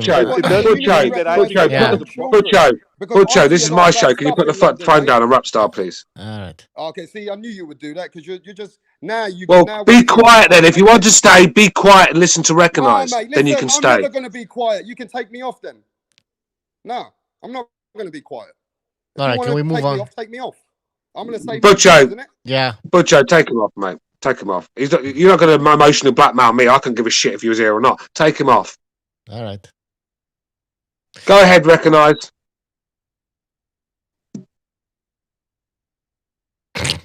Is he even there? Karen stuff. He's selling. Recognise. Where has he gone? Sorry, man. He's burning those DVDs to sell. No. Yeah, what the fuck? Listen, I get where the what's the caller's name? What? Rapstar. Rapstar. I get what he's saying. He's being like, I guess he likes boxing a lot, and I understand it. But he's not a bum against the layman or some guy who's just going in there and spar. But he's a bum compared to the elites. Yeah, it's true. They're the ones that came up with that word, not us. Yeah. But like I said, trying to get off that now. I just wanted your opinion because you're the only one that didn't really give me yours on it. But Chisora Usyk, let's get some boxing talk on the go. Chisora Usyk, how do you see that going, brother? Yeah, I mean, again, with Usyk being the more skilled fighter, I think he can. Look, I don't walk around with a crystal ball, but I pretty much see Usyk having his way with him and maybe stopping him late or go 12 rounds.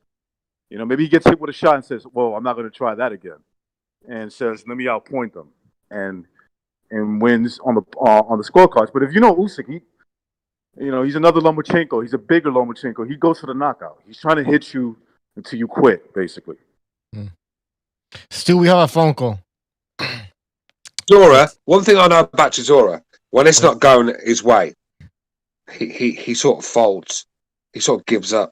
You saw it against Fury in the second fight. You saw it against some of these fighters that he's been underwhelmed with getting in there, and he just gives nothing in there. It's just sort of like just turns up and loses to some guy that no one's heard of. So that's the only thing about Chisora. I know he's going to be up for this one, but when it's not going his way and he's starting to swing a lot and he's hitting thin air, I got a feeling the real Chisora will come through, and I think he'll start getting frustrated with himself, and then he'll just give up like he did against Tyson Fury. Well, I could see that happening. Stu, we have a phone call. Go ahead. 972. You're on the air. 972. Hey, I just wanted to talk about what y'all think about Wilder versus Tyson Fury. Do you think Tyson Fury cheated? We can barely hear Can you, you man. speak? Hey, caller, can you just speak up a little bit? Because I really can't hear you at the moment. Do you think that Deontay Wilder cheated, or sorry, Tyson Fury cheated against Wilder? No. No, I don't think that fight's going to happen. I said it. I said it from day one. That fight's not happening. No, he said. Do you guys think that Tyson Fury cheated? I think Tyson Fury. I think Tyson Fury cheated. I do. I think Come on, man. Is that serious? Wait, hold on. Let me explain why. You see, he took it easy on him in the first fight. He didn't expect him to beat the shit out of him, so he's caught off little guard. So I would say, yeah, Tyson Fury and cheated in like fucking with his head. Yeah. Do you think that Tyson Fury has a bigger cock than Deontay Wilder? Oh, God's sake. That's what he thinks of that. Hey, this is what I'm saying. This is the cesspit. I mean, this is the cesspit we're talking about. And Rapstar wants to come in with this fucking social justice warrior bullshit.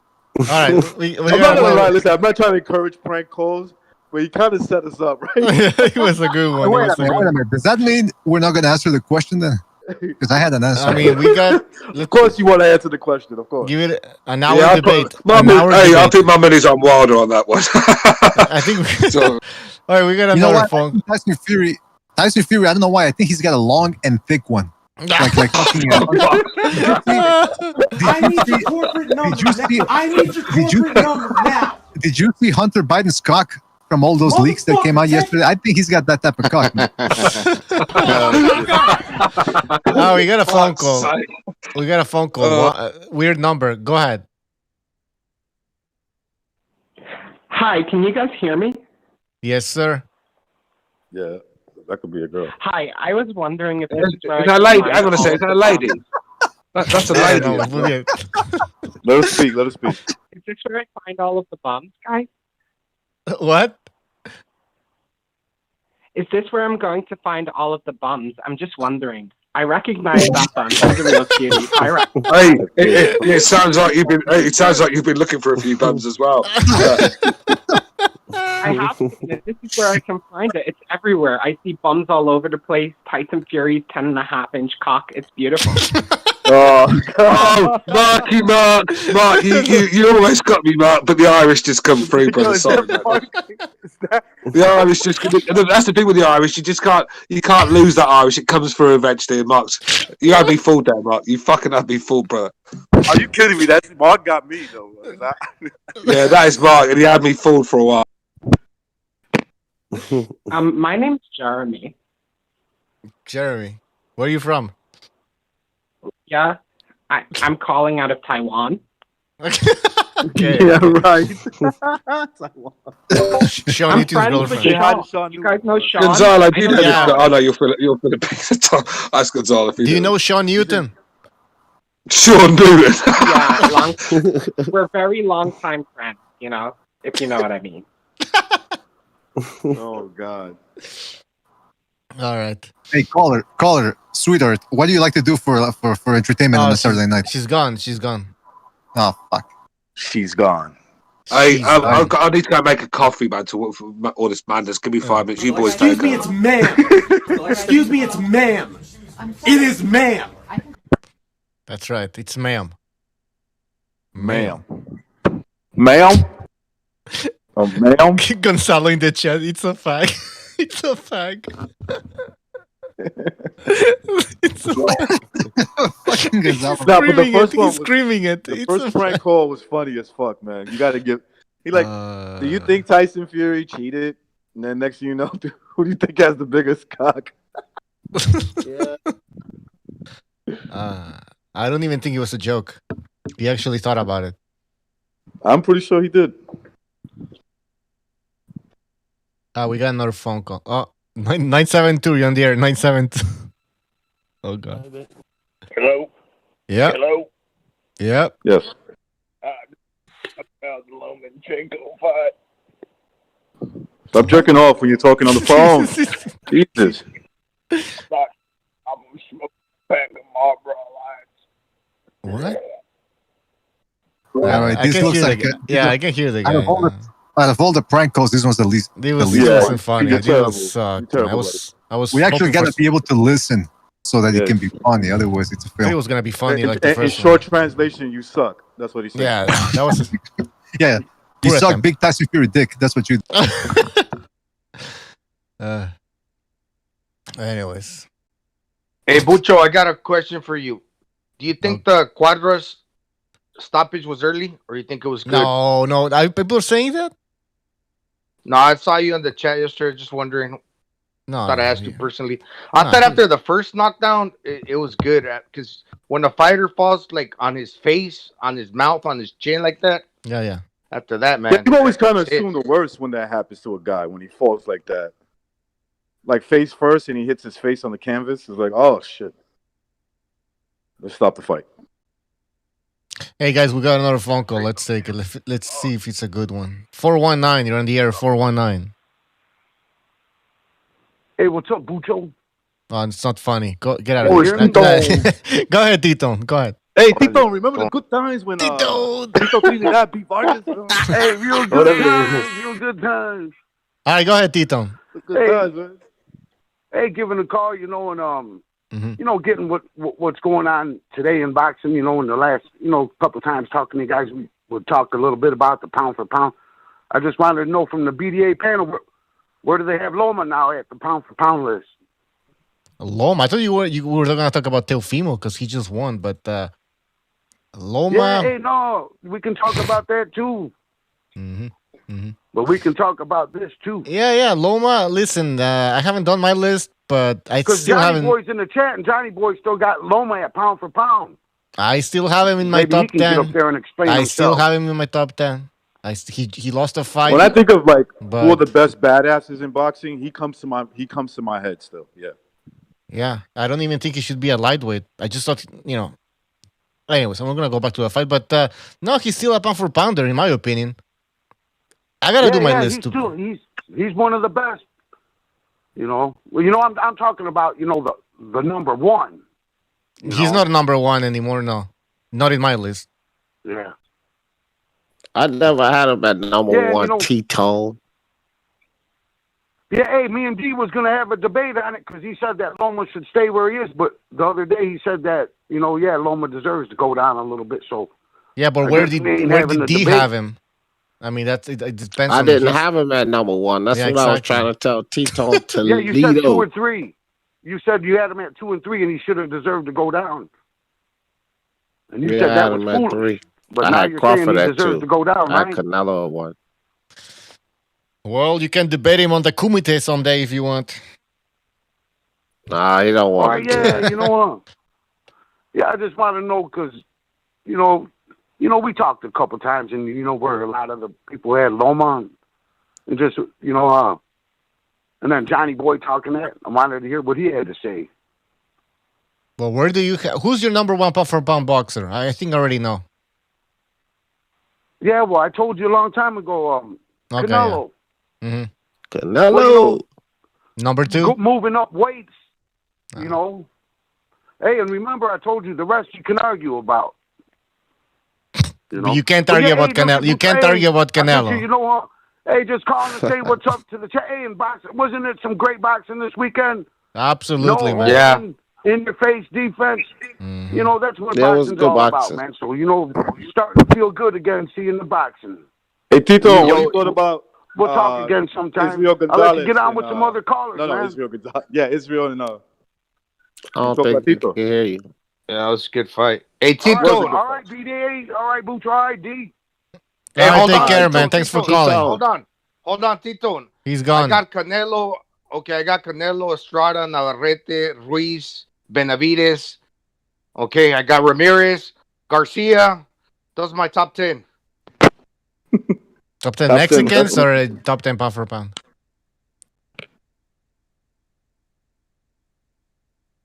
Hey, what happened to Valdez?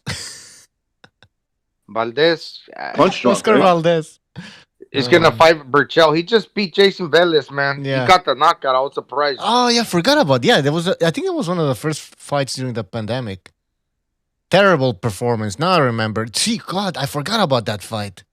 It was decent though, Bucho, because in the end he got knocked out. Vélez, and that guy had never been knocked out. Maybe by Loma, I think one time. Yeah, go ahead. He pulled it out of his ass, but he was still getting tagged up.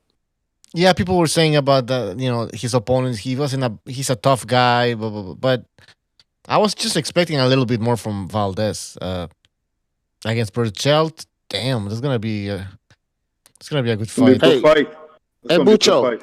Yeah, Bucho, did you guys see that Hatman video about Lomachenko? No, what did he say? He's talking about how Lomachenko came out and said that it was just hard for him to get in on the kid. I agree. I definitely agree with that. I can see that.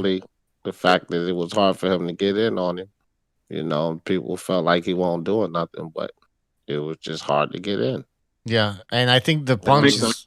Yeah, at some point, that's why I respect Lomachenko, because then he managed to get in. But every time he got hit, he would take.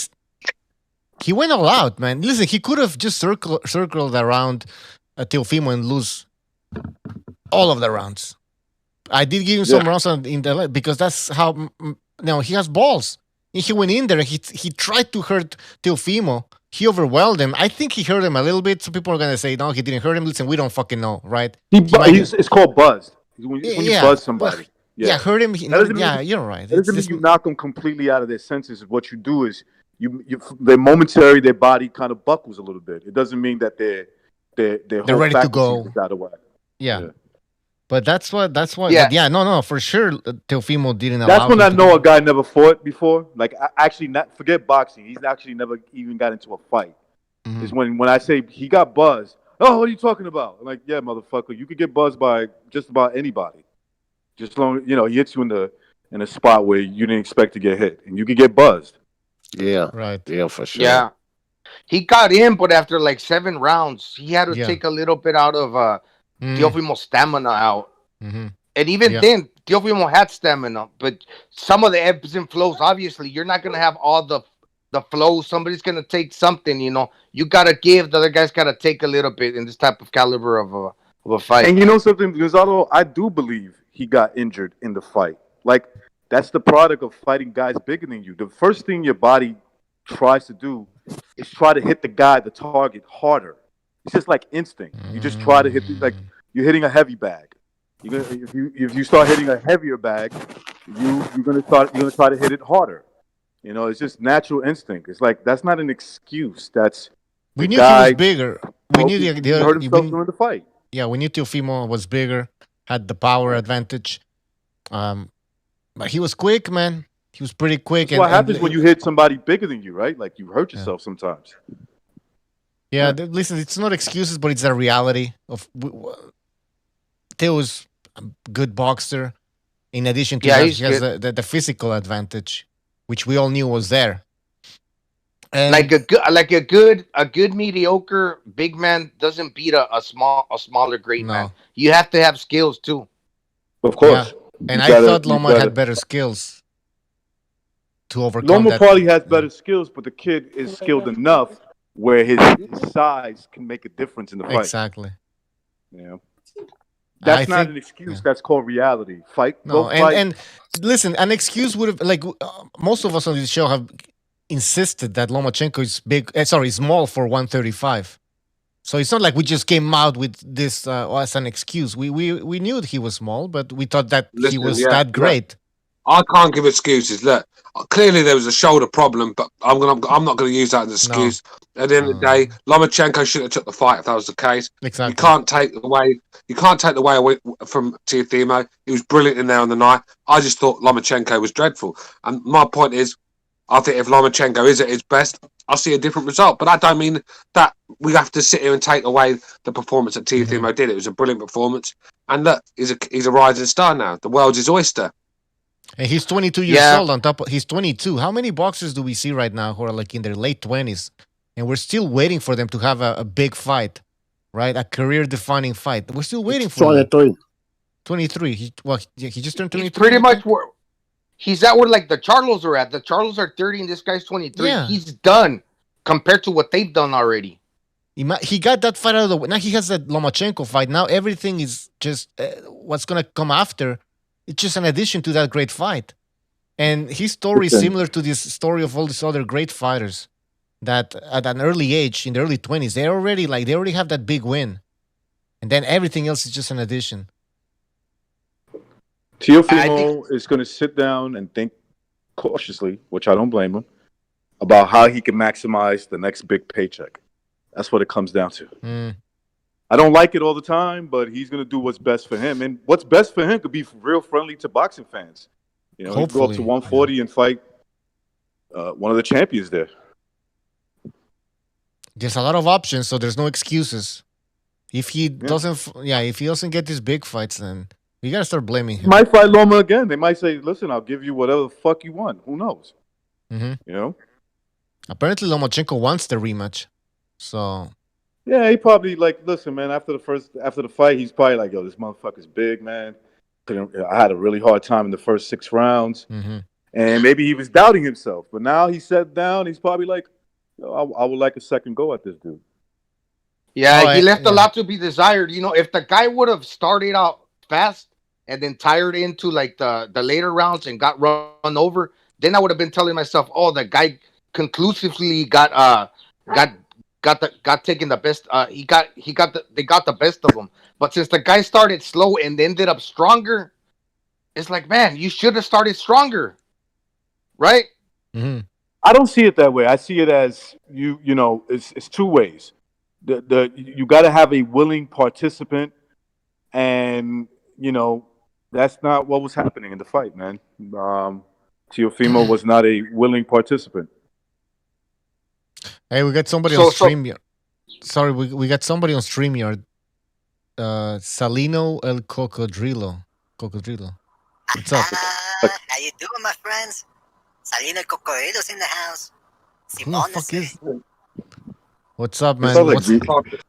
What's on your mind? The fuck is this? Yo, check it out, man. We're talking about Josecito Lopez, or we're talking about the successful Lopez's, because we're taking over now. I want to give a shout out to Lopez. Okay, why do you sound like somebody's choking you while you're talking? Yeah, I want to give a shout out to El Cholo Martinez, who just got out of the pen. We're going to be drinking some Cristos. They're on me, bro. All right? But we're taking over, ese. Can't deny that. Who's taking over? La Raza. ¿Quién más ese? All right. So I'm guessing you have Canelo as your number 1 pound for pound fighter. You want to hear my pound for pound, bro? Yeah. All right, check it out, my man. I got Canelo Álvarez number 1. Okay. El tortillero ese Simón. I got Juan Francisco Estrada, el gallito, number 2.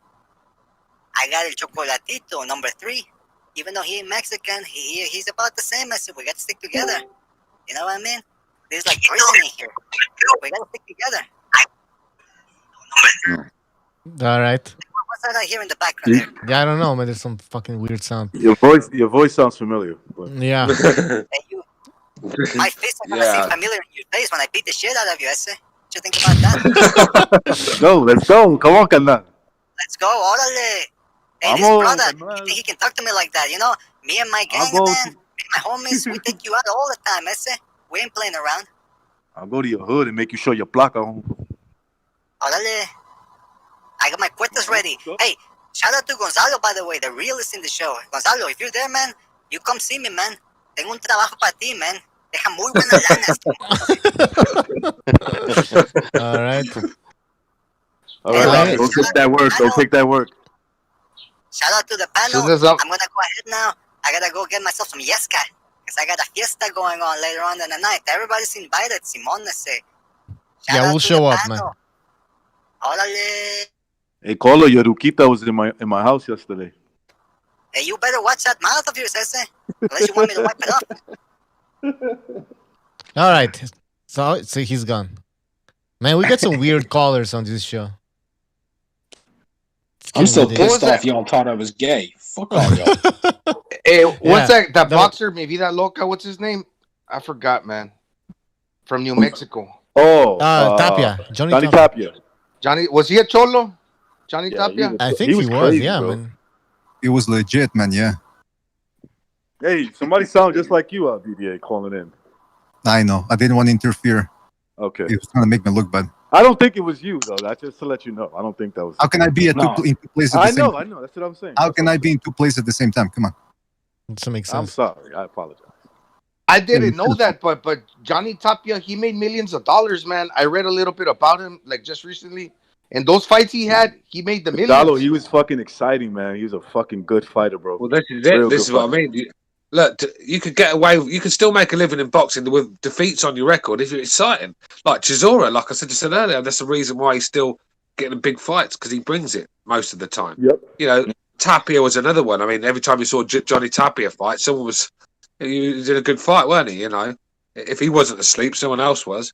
So you know, they're the fights you want to see. So look, I don't want to see a slickster on the back foot. Pop shot his way to a points win. Just say that. I just don't want to see that. Some people love to see that. I don't.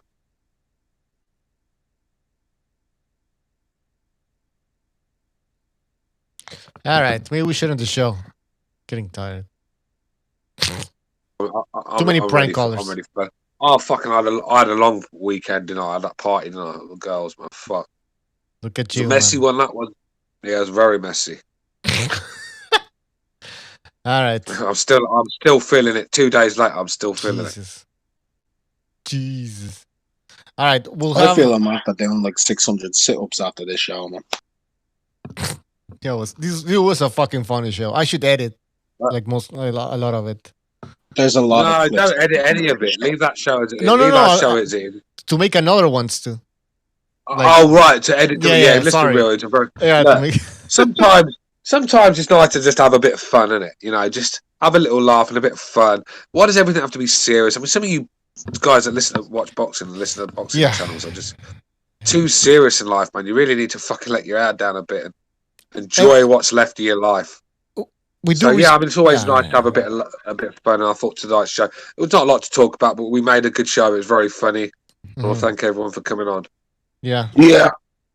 Yeah, I love them, man. Great bum fiesta. Have a good one. Bum fiesta. All right, I think tomato cans is more disrespectful because it's an inanimate object. At least bums have feelings. I want a fucking lawsuit! Right! And bums do normally get bent over and fucked like animals. hey, you gotta be careful too, because some bums are savages, bro. They'll take you out, man. No, that's for sure. Some bums will shit all over you, bro. For fuck's sake. They're all fucking bums. Oh. There used to be a guy out in San Diego. I used to do the show Bum Fights, where the bums used to fight. Yeah, that guy was a piece of shit. Making bums fight each other. There's a bum. He was a bum recognized. All right, ladies and gentlemen. Let's close the show. Hey, this is Stu's show. He's supposed to be the one ending it. Yeah, I mean, call it a day. Yeah, call it a day, man. Fuck it up. All right. I'm actually getting tired. All that laughing made me tired, man. Sorry. Fuck it. I'm bummed out, man.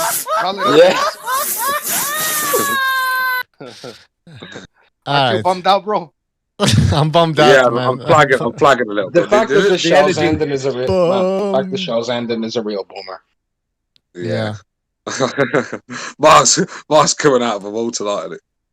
But yeah, very good show. I really enjoyed it. Thank you, guys. Until next time on the BDA. Peace. See ya. Disappointed in every one of you. I'm sorry, I don't mean to offend you. I'm disappointed in every one of you. I kiss you on the mouth. No, I'm not cool with that. I'm sorry. One more time. I'm disappointed in every one of you. I mean, I'm dealing with degenerate animals. I'm disappointed in every one of you. Disappointed in every one of you. All right, come on. Honestly, I can't do it, man. I'm disappointed in every one of you. Let me tell you why. It's gonna be all right, Nicky. Go ahead. Shoot. You just killed a fucking man. What are you going to do about it? Yeah, because you got nothing. You don't got a thing. Yeah, because you got nothing. Lobito! Got nothing. I want to get out. I want to get out of this rat hole. I want to get online. I need BDA Boxing.